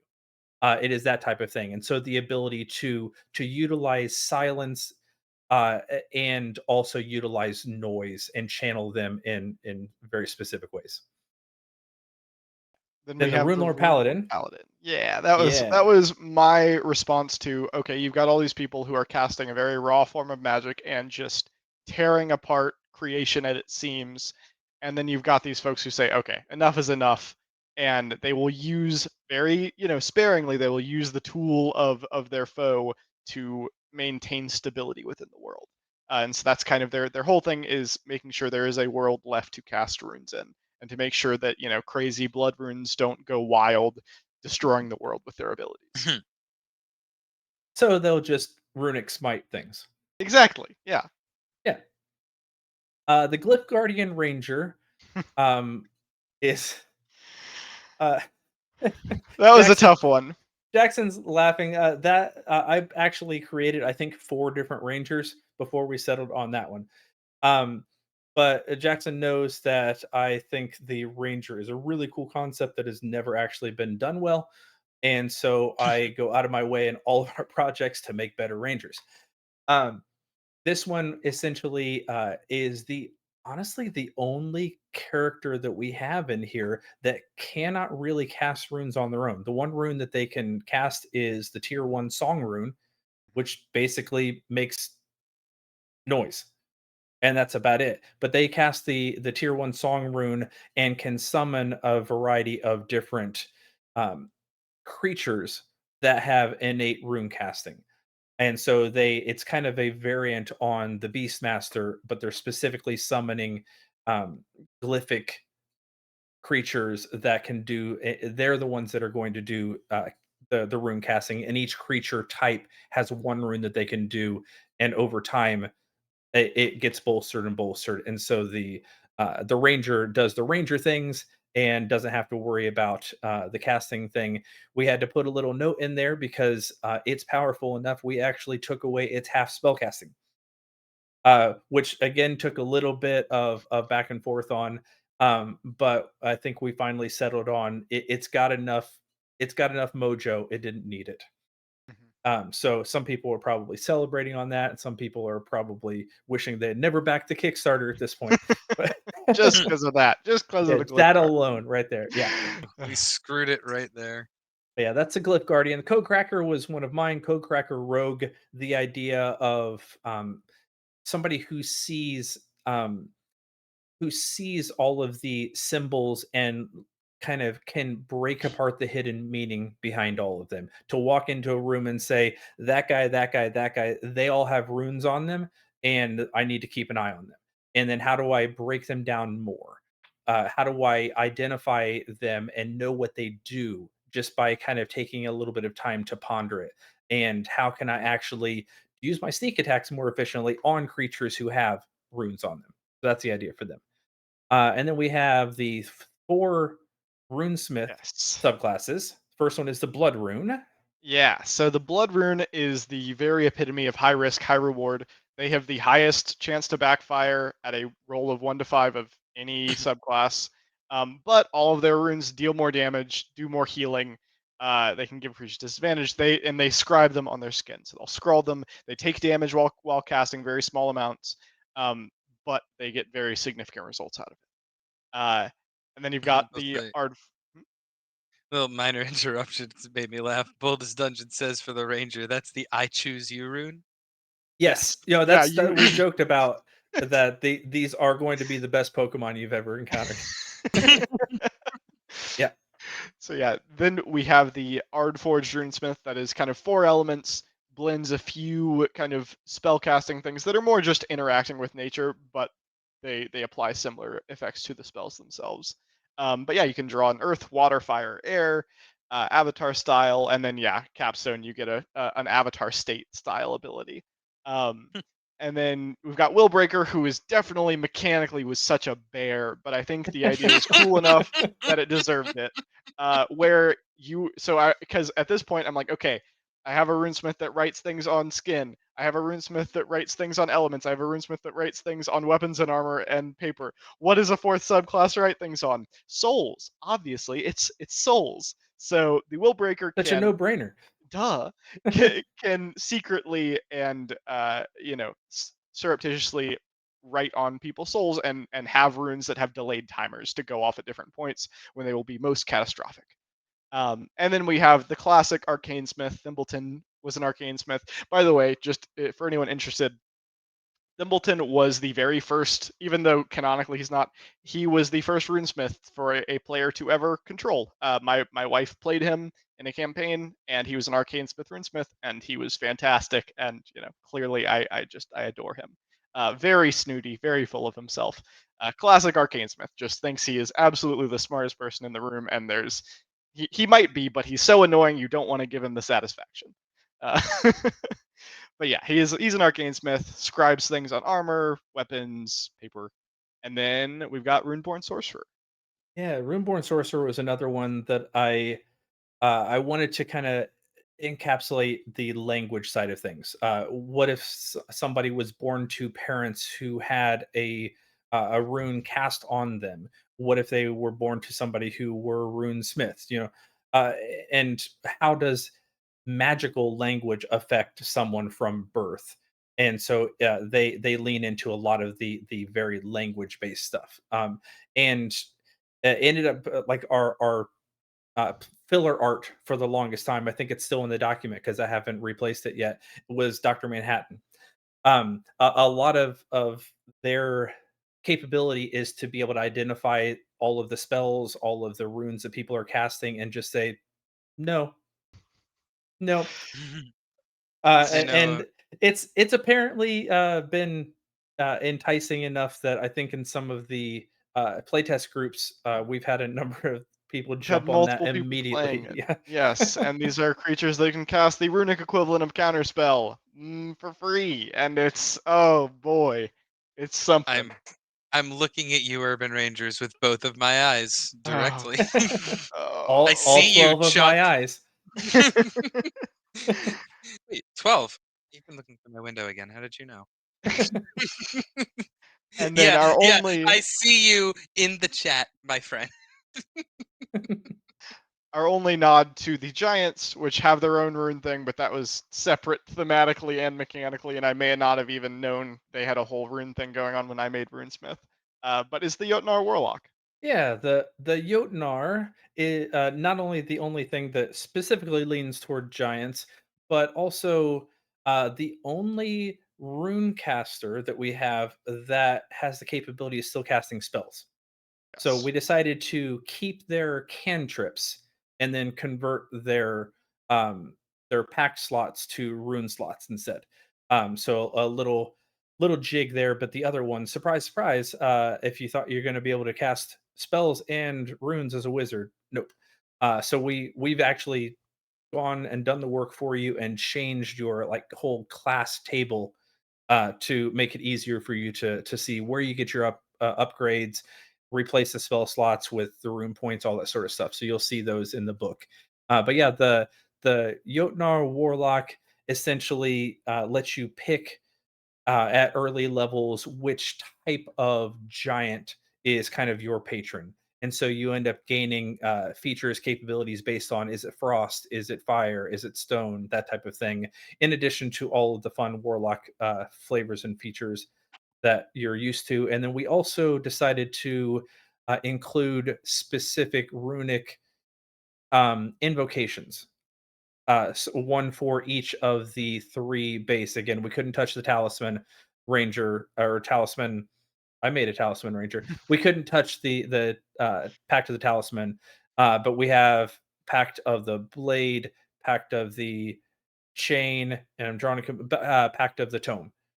We have new invocations available, one for each of them, if you wanted to pick those up as well. And then the last one, which was already alluded to, the Runebreaker Wizard.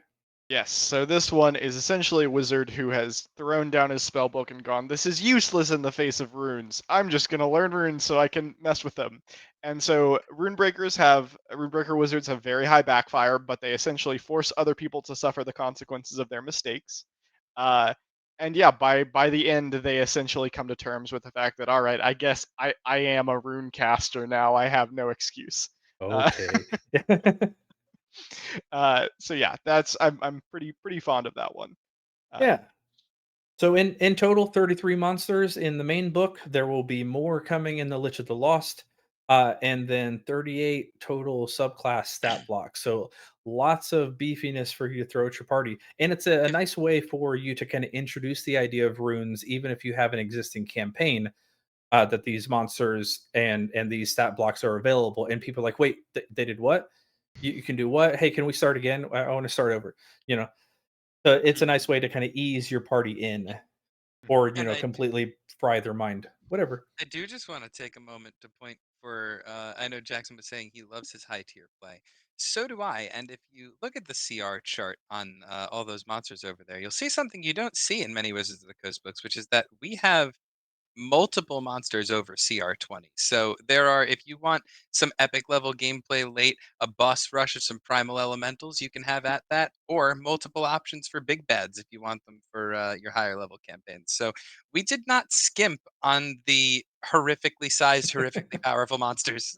Yeah, yeah, it's a decent spread. I think there are 6 over 20, and then probably about another 6 that are still in double digits as well in the CRs. So yeah, quite a few options there. All right, you guys ready for, I think, the last batch of questions? Do we have any more in the chat? Not right now. All right.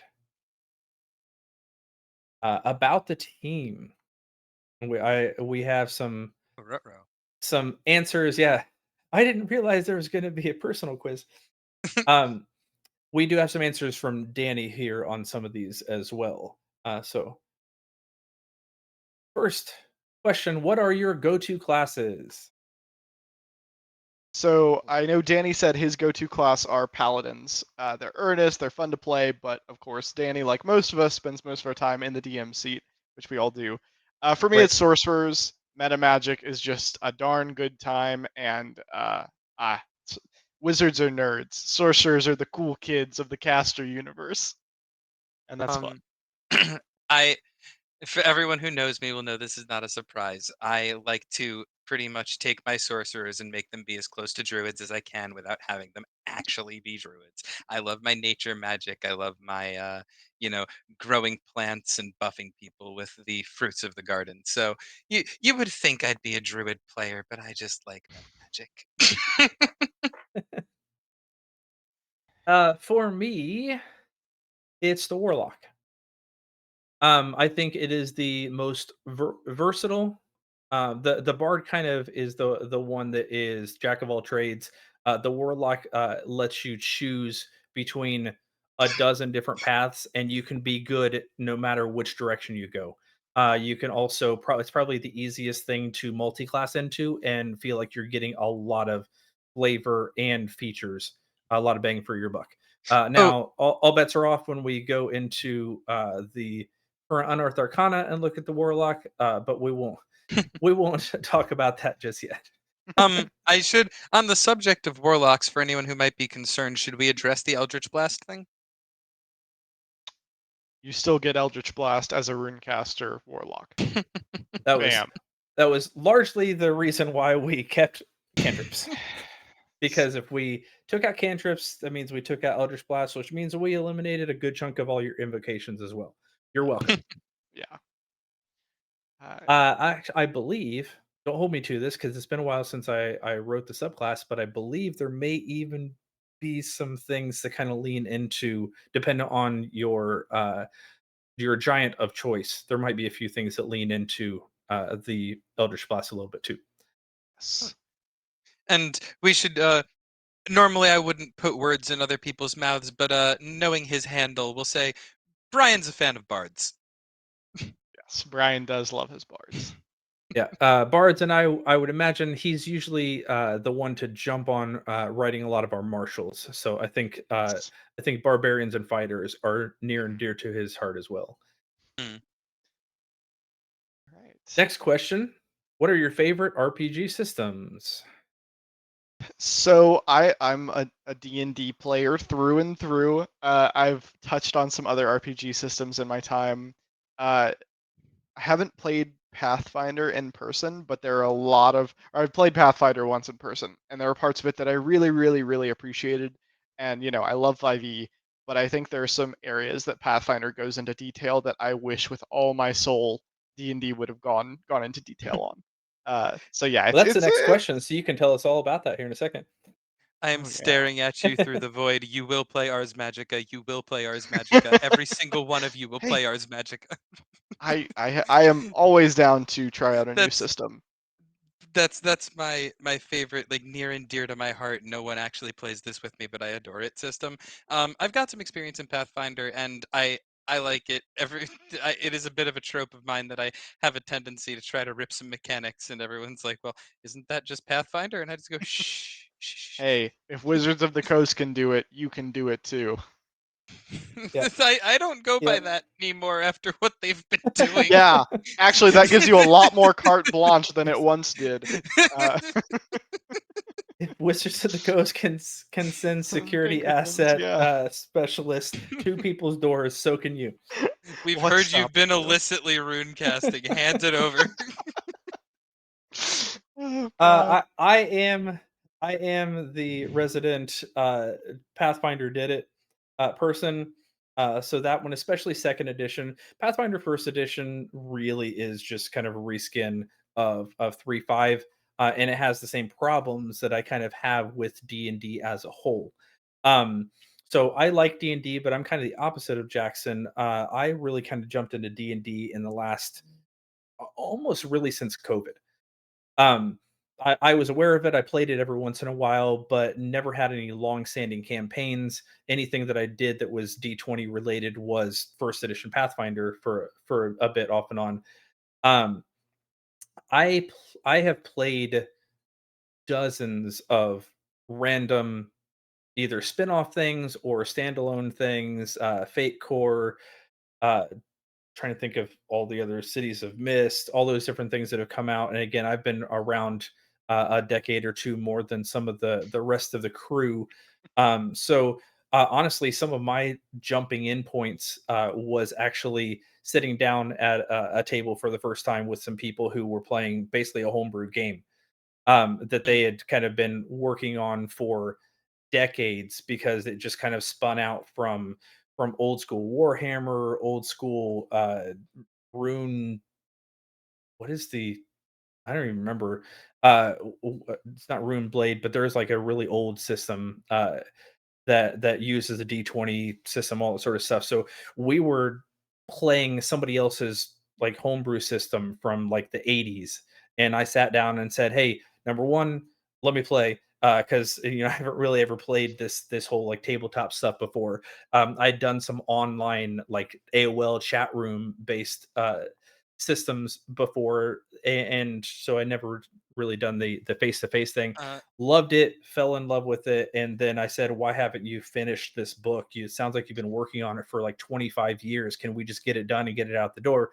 Which and now looking at the way I handle things with this group, it's kind of the same thing. Why haven't you put it out the door yet? um, So we ended up Boldest publishing two Dungeon different systems. Boldest Dungeon asks if you're referring to RuneQuest.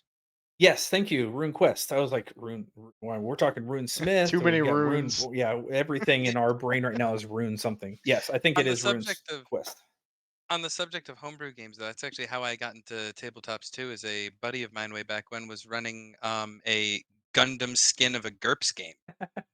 Oh, we were GURPS. Yeah. Wow. yeah, Yep. we were playing some Gundam themed GURPS. It was a really good time, but I realized the moment of clarity that everyone has coming to tabletop from other games, in which I asked my buddy, I'm like, hey, so can I do this? He looks at me and goes, you can do anything if you roll for it. And I'm like, Yeah. really? And Yeah, that's it's that's never the come beauty of back. tabletop games. Yeah. Yeah. Yeah. And in general, a lot of the stuff that I've helped develop for those systems that we put out, I realized kind of after the fact, almost came from my peripheral knowledge of Ars Magica. The idea that everything kind of has form and function, you put it together, and you tell me what the spell does.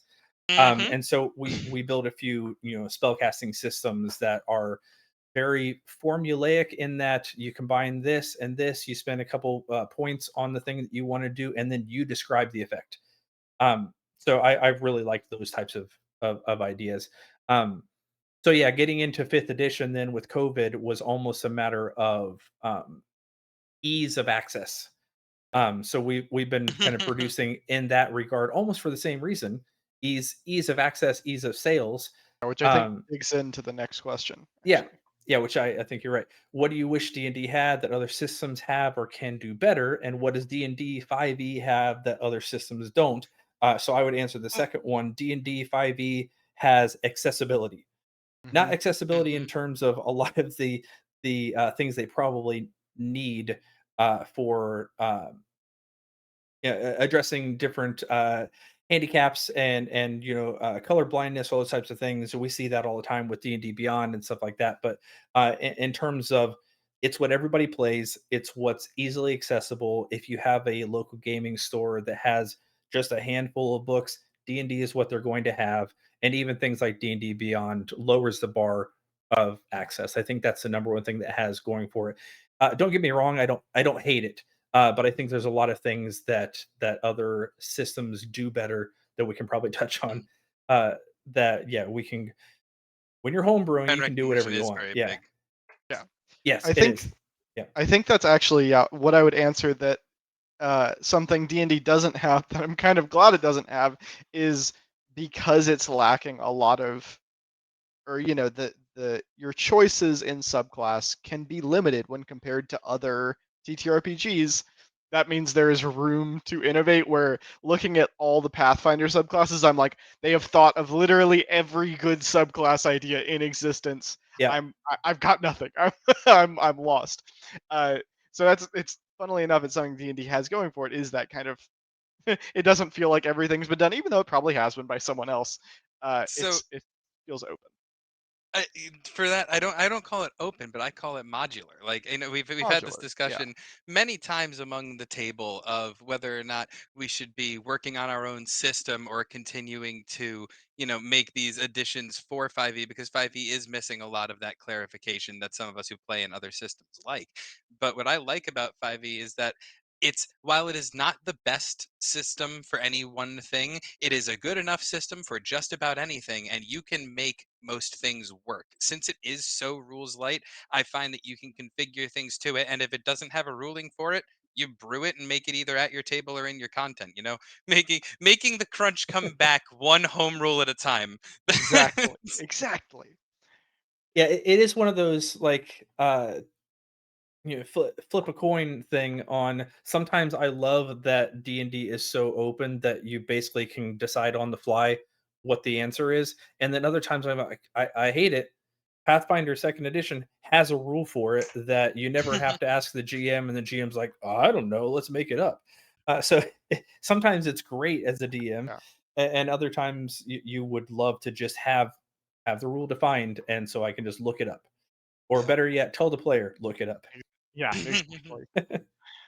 Danny's answer on because I forgot to look at that. Danny's answer on favorite RPG systems. He says, I always loved the character creation system in a superhero game called Golden Heroes. You randomly roll up a bunch of abilities and traits like mechanical genius, flight, strength, and so on. Then you have to come up with a character and backstory that incorporates as many of them as you can, and you have to discard any that you can't fit. Which I've done a few like startup campaigns with a similar thing of you're getting everything random and let's figure out what you do with it. But the idea of this system actually apparently that's the point of it is pretty intriguing. We might have to strong arm Danny into running that for us sometime. Yeah, that sounds really interesting. Sounds fun. Anything else we wish D&D has Oh, that other systems already have? Boldest Dungeon just asked us to reiterate what the name of that game was that Denny was talking Golden about. Heroes. And he's a Brit, so maybe it's something that was published in the UK because it's not a name I'm familiar with. I've never heard of But it, yeah, but it I'm is eager worth to play. looking. So yeah, if I had to say what I wish D&D had that other systems have, uh, we talked about this a lot. A crafting system because loot is just such a. It's Mhm. the amount of brain power it takes for me to think about how A- balanced this, come up with my own items, An you actual know, working economy. an actual working economy. And I've had to create spreadsheets for like general income for areas of a city, which I didn't need to do, but it was fun. And I was like, oh man, gold is really messed up. I um, maybe it's just a personal gripe after making the Leviathan news, but I wish it had underwater combat rules that made sense. yeah, yeah. There are rule sets that would just be really useful to have added on just to again like not to back up the initial strength of it, which is being so useful for so many types of games. Having some rule sets that backed up other scenarios would be really really nice. Hmm. Cass, what do you mean I can't hold my breath for 8 minutes underwater? Yeah, come on, that seems so reasonable, so Listen, hinged. man, you're an experienced adventurer. That means you're Michael Phelps. Get on it with all your armor and your weapons while attacking things. I David Easy. Blaine has no, nothing on me. we'll Yeah. see. You know how Bob World Builder's been doing his thing where he survives for a week on D&D rations. Well, that's what we'll do. We'll send him underwater with a sword and we'll get answers. Fight a whale. Also Simple. cast spells Yeah, yeah. Cast with spells. Yeah, figure out magic in the Yeah, real world. I'll wait. with verbal components With oh god. and Yeah. keep holding your breath. Yes, I'd like the Uh cast. was Oh, that we got a summon Murloc? we have a D&D is not an economic simulator, and if you think too hard about it, you'll be able to break it without trying very hard. So don't. Me to my players. Hey, if we devalue diamonds, that will mean nobody will be able to find enough to cast resurrection It's spells. My players shortly after. oh my You, god. that's oh man. The gold There's been so requirement on many spells. scenarios. That's the reason runes don't interact with gold for most reasons because it's just so variable from campaign to campaign. It's almost not worth designing around. Yeah, Uh, well, but and then you look at the gold requirement on spells, and then you compare it to, say a very rare weapon, and you're like, "Oh, spells are cheap. That's pocket yeah, change compared yeah. to I could fork over 22,000 gold for this sword." Yeah, Just that insanity, man. that's the GDP of a small kingdom. Yeah, right. Yeah. Wish. And yeah, we won't even get into the whole if you want to really screw up the economy with diamond, Mirage Arcane, simulated diamond mine, sell it, and then nope on out of the place. Yep. And, Which is and that is the answer to so many scams in D&D is just create Is something it? with magic that's fake and then just nope out of there Yeah, exactly. before they catch you. Bam. oh, it's, Oh god, uh, wait, no. Don't there's take those. a running joke that one of my players likes to use is the whole if we were running on XP, he would just become a crab fisherman with a net because for every crab you kill, you get 3 XP. So you just sit in a boat with a net trawling behind it and go fishing till you're level 20. Just catch thousands of crabs. Simple. It's Alright, like so that South Park episode, right? Yes, this is about you, Chuck. Yes, it So, is. what has been our favorite other collaboration project I of the think other I two that we've done? I think I missed a question because Danny Oh, answered a question that I don't actually have on the list, and it makes more sense to ask it here. What is your favorite part of the compendium? yes. So that's tough because part of me is gonna say it's the runes because of course it is because they're at the heart of it. Um, but everyone else has put together just such lovely sections of the book, and seeing everyone's work come together. I think subclasses take it because it's where everyone picked up a system that I had created and applied it in incredibly creative ways that I would never have thought of to existing things, and that is just so cool. It's so cool. So yeah, I think it'd have to be subclasses for me. Hmm.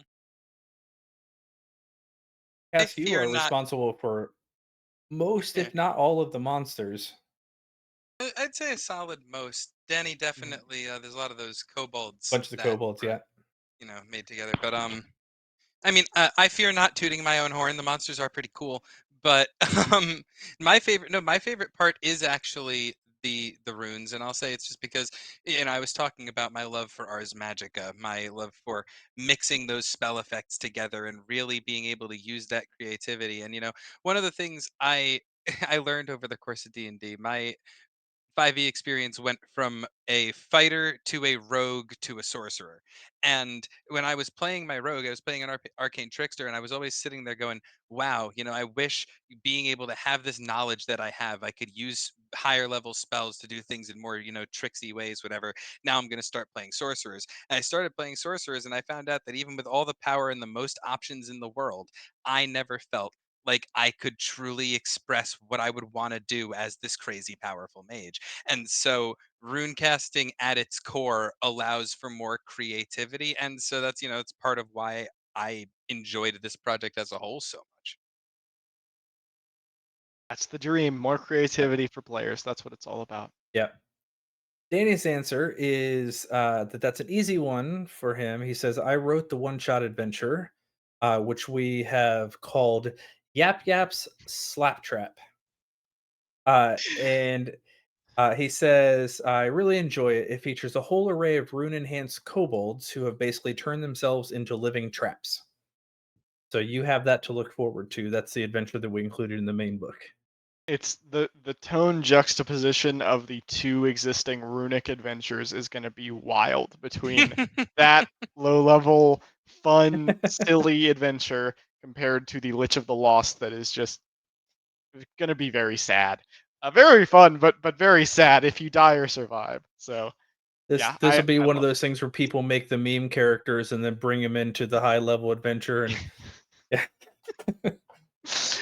Oh, I can't wait to see No, it. Slappy, we can't go out without you.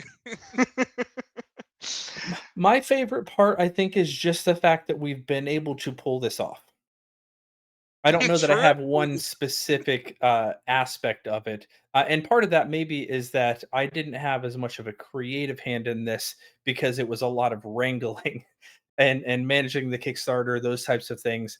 But we've gone from doing, I think our first book was 113 pages, the second book was 125, something like that. We're now dropping with a Kickstarter.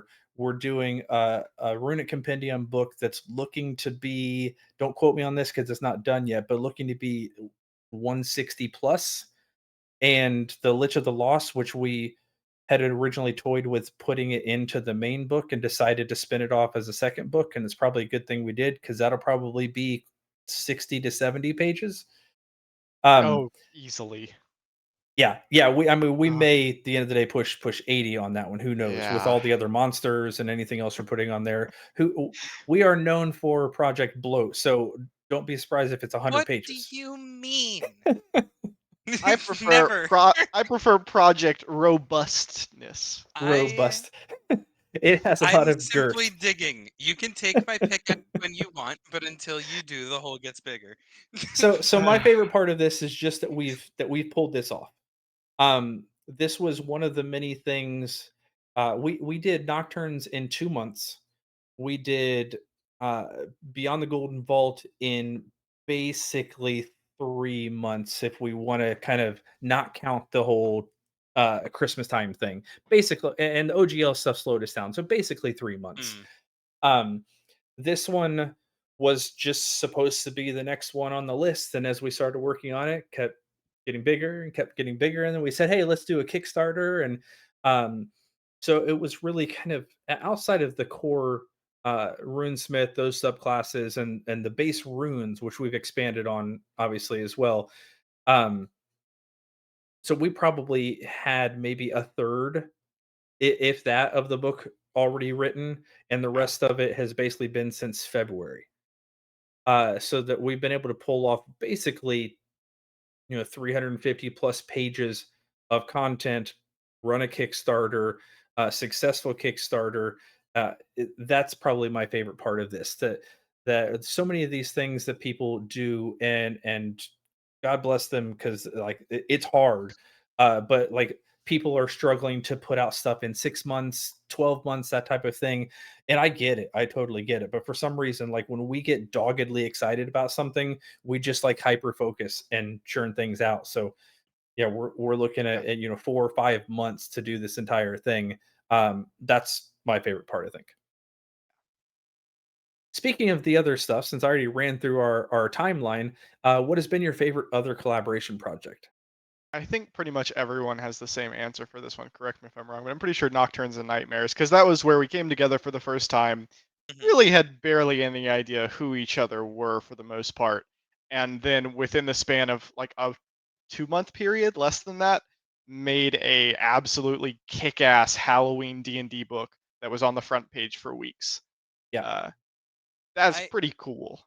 I actually am gonna step out of line on this one. Beyond the Golden Bow was my favorite.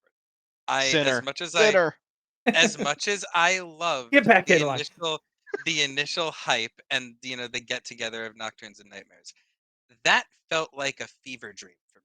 Whereas when we did it again, when we were like, all right, let's keep going. That hit me with the, oh, this is for real. We're doing this. Okay. And that's what got me salivating. That's what it got me Yeah, really kicked into gear with the collaboration in general was we did it once and this was not a fluke. This was not a one-time thing. This is not a bunch of creators did this and let's go our separate ways. We realized we had that synergy. And at first I had imposter syndrome throughout all of Nocturnes and Nightmares. I was sitting there, I'm like, all these content creators are making all this cool stuff. We're pumping this out so quickly. What am I even doing here? And then by the middle of Beyond the Golden Vault, I was like, no, I'm supposed to be here, and this is a cool thing that we're doing together. Let's make something awesome. And it's both that you realize you actually belong, but also you realize that none of us belong. So yeah. we're all on the same page. We equally did not belong, Yeah, which meant that's right. inversely we all belonged, and it was fine. We're all imposters together. Yeah, Uh, Danny's answer, he says, I suspect there will be a lot of Nocturnes and Nightmares answers, but it's the obvious one. It's what brought us all together, and it was such a perfect synergy. It was obvious straight away that there was a real magic at work. We just slotted so effortlessly into the various roles. And yeah, I think that's probably what a lot of the people who have done either peripheral stuff for us, or some of the people that couldn't make it probably would say as well. I think there's a little bit of like um, favoritism on all of the stuff that we're working on to some degree. Like we've never done certain things until Runic Compendium, so you're going to appreciate that. We've never taken something from with Beyond the Golden Vault and saying we're going to produce better content than Wizards of the Coast for the exact same thing that they're producing content for. And so And we that's we're did. even calling it Beyond the Golden Vault. Uh, yeah, and we did. Like that's what anybody who's gotten it has says, "Hey, I wish this actually was, was either a tag on or, part of the official book because it actually does a better job of, telling me how to do a heist and actually helping me build a team and all that sort of stuff." Um and then obviously Nocturnes, because there's a little bit of nostalgia there. And you're right to some degree that it was like literally 8 weeks start to finish, like idea to go to print. Yeah. I don't know that, even though we're much more talented than we were then, much more, we know each other a lot better, and the things that we're pulling off. are bigger, broader. I don't think we could ever accomplish that again to that No. scale. Yeah, it really did feel like a fever dream. Yeah. I'm going to answer this in a way that actually transitions to the next question Yeah. because I'm a bit of futurist. And so my favorite collaboration project is whatever the next one is. I'm always excited to see what kind of ideas that we can come up with next.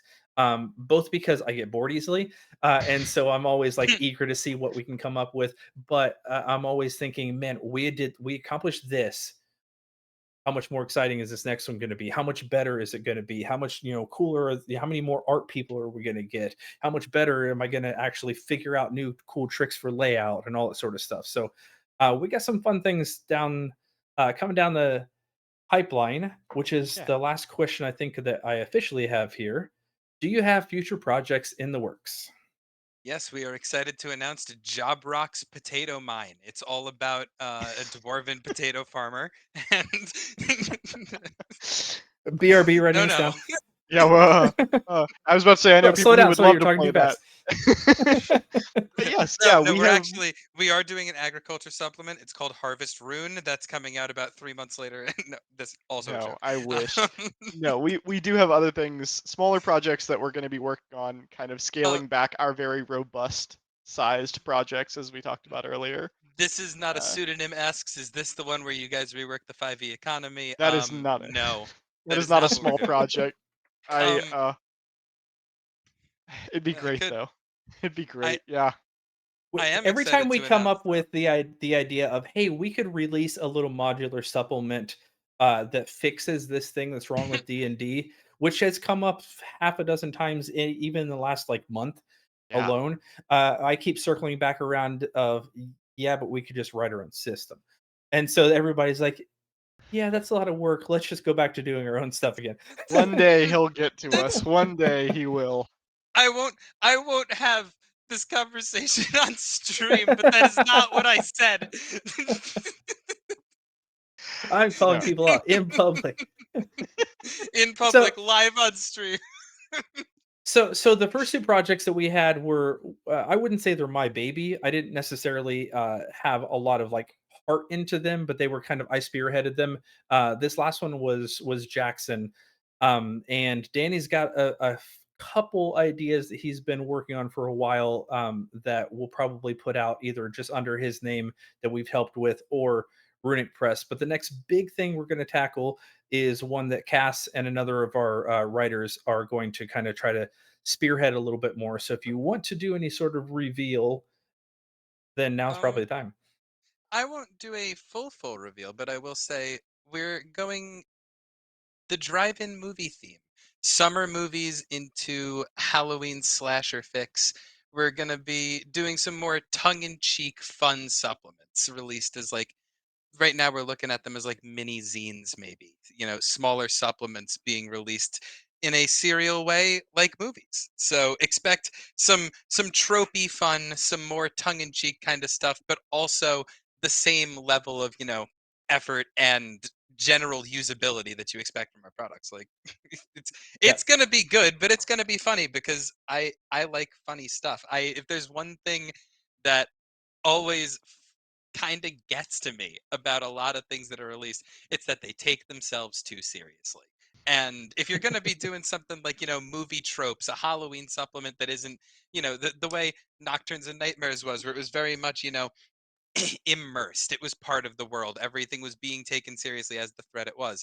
I want this to be a much more campy. I love my B movies. I love movies that are so bad they're good. And you're they going to see a only lot were on of that sci-fi. love. Yeah, it's The gonna be C it's Yeah. gonna be movies. a lot of fun. I'm really looking forward to them. Yeah. Uh, So the from a business standpoint, what we're kind of shooting for is the potential to do a series of 30 to 40 page smaller supplements over the next couple of months, culminating with like Kat said, another Halloween type of thing with the possibility if those do relatively well, we'll compile them, we'll add to them, and maybe run a Kickstarter of all of those kind of in one giant book with some other really cool, fun stuff as well. Starting in 2024. So that's kind of at least the plan we're running with right now is to do a few smaller, shorter supplements. We've realized that our page count has gotten larger and larger, so we're going to kind of shrink it down and see how we can handle that workflow for a bit.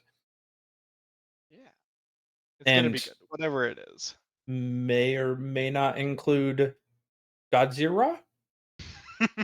I can't I can't confirm nor deny whether or not we said the first one would be some sort of traditional summer Pacific Rim-esque kaiju movie kind of adventure where Who's you're to defending say? a relatively interesting city with things you actually want to defend against all sorts of large beasts. Surely couldn't be Speaking of collateral damage, that. Yes, yes. Alright. Jackson, tell your blood rune to fire that one off in the middle of the city. See how that Oh goes. god. Oh no. They already talked me out of making a city destroying rune, and now they want to turn it back around. I don't think so. Uh, Hey, alright. I believe they just said done. that's the last of the Anything question we had else? submitted. Yeah, any Yeah. last questions from chat? Doesn't have to be about compendium. If you want to know what Jackson's favorite color is, now's the time. It's blue because I'm basic. Hell yeah. All right. Black light purple for me. Black Favorite favorite bands? band. Reign of Kendo right now probably. Great, great alt rock band. I've always been a bit of a twiddlehead, but Humphreys McGee is very much climbing up to that #1 spot. It's breaking my heart a little, but I love some Humphreys. I'm big into jam bands. I get bored really easily, so favorite movies, favorite bands, favorite songs, that type of thing, like doesn't really register for me because the moment that it becomes a favorite, then I get tired of it and move on. But gun to my head, if I had to give you a favorite artist, favorite band, John Bellion. Oh, John Bellion's great. Yeah. Good choice. All right. Well, I think that's a good one to end it on then. If there's no more questions. Let's wrap it. All All right. right, well, Well, thanks thank for y'all for sticking showing up to around with this. us. Yeah. I'm only Much looking love, everyone. at the Twitch stats, but I see it says 8 viewers. Is that accurate? Is that what we have here? I think I think so. so, and it hasn't dipped since the 6 that we had in the beginning. So I believe everyone who started out here has stayed the whole time. You are all You get a absolutely lovely. gold star. Yeah. Seriously, double gold star. Your first rune you cast automatically works. Word of God. Don't tell them that, Jackson. The loss is tomorrow. Oh wait, God no. Some of them are my players. Wait, what have I done? Oh no, I made a huge mistake. I made a Yeah, huge I think mistake. all of them are your You players, said. actually, Jackson. Oh Oh no. no. Well, It's your players, my loaned players. Oh, we'll see. I'm doomed. Oh well. Still, thank y'all for coming. It was great getting to talk about this stuff with two fine folk. This If has you been fun. like this idea and feel like you're up for it, we need to finalize that NPC that you guys were submitting ideas for. So we've got some of that stuff, but we may figure out sometime next week to sit down on chat Yeah. and hash through that. And if you're in chat, then you can say, no, I don't like that idea. Do this instead. And we may or may not say yes. So we'll see how that works. But keep an eye That'll out be a good for time. that. We'll try to let you know if that's a thing. Okay, well, Well, we pushed over 2 hours, and Twitch says if you go over 2 hours, it's really good for your visibility. So that wasn't our intent. I think we were shooting for an hour, but like everything else we do, we went long. we're all Let's talkers. go. Every person in this group, present or not. Yep. All right. Thank you, Well, everybody. Thanks for sticking around. yes. It is Thank you for backing the book. it's a little bit later on the East Coast, but I think all of us as gamers probably still have a few hours left in us. So go find your favorite video game. Cass and Yeah. I might hop on some Civ here. Yeah, I'm probably gonna. You know what? Rangers, I'll hop in Discord in a second, see what you guys are doing, and then We'll see where it goes from there. Perfection. All right. Have a good See night, you guys, everyone. everybody. Aye, aye. See ya.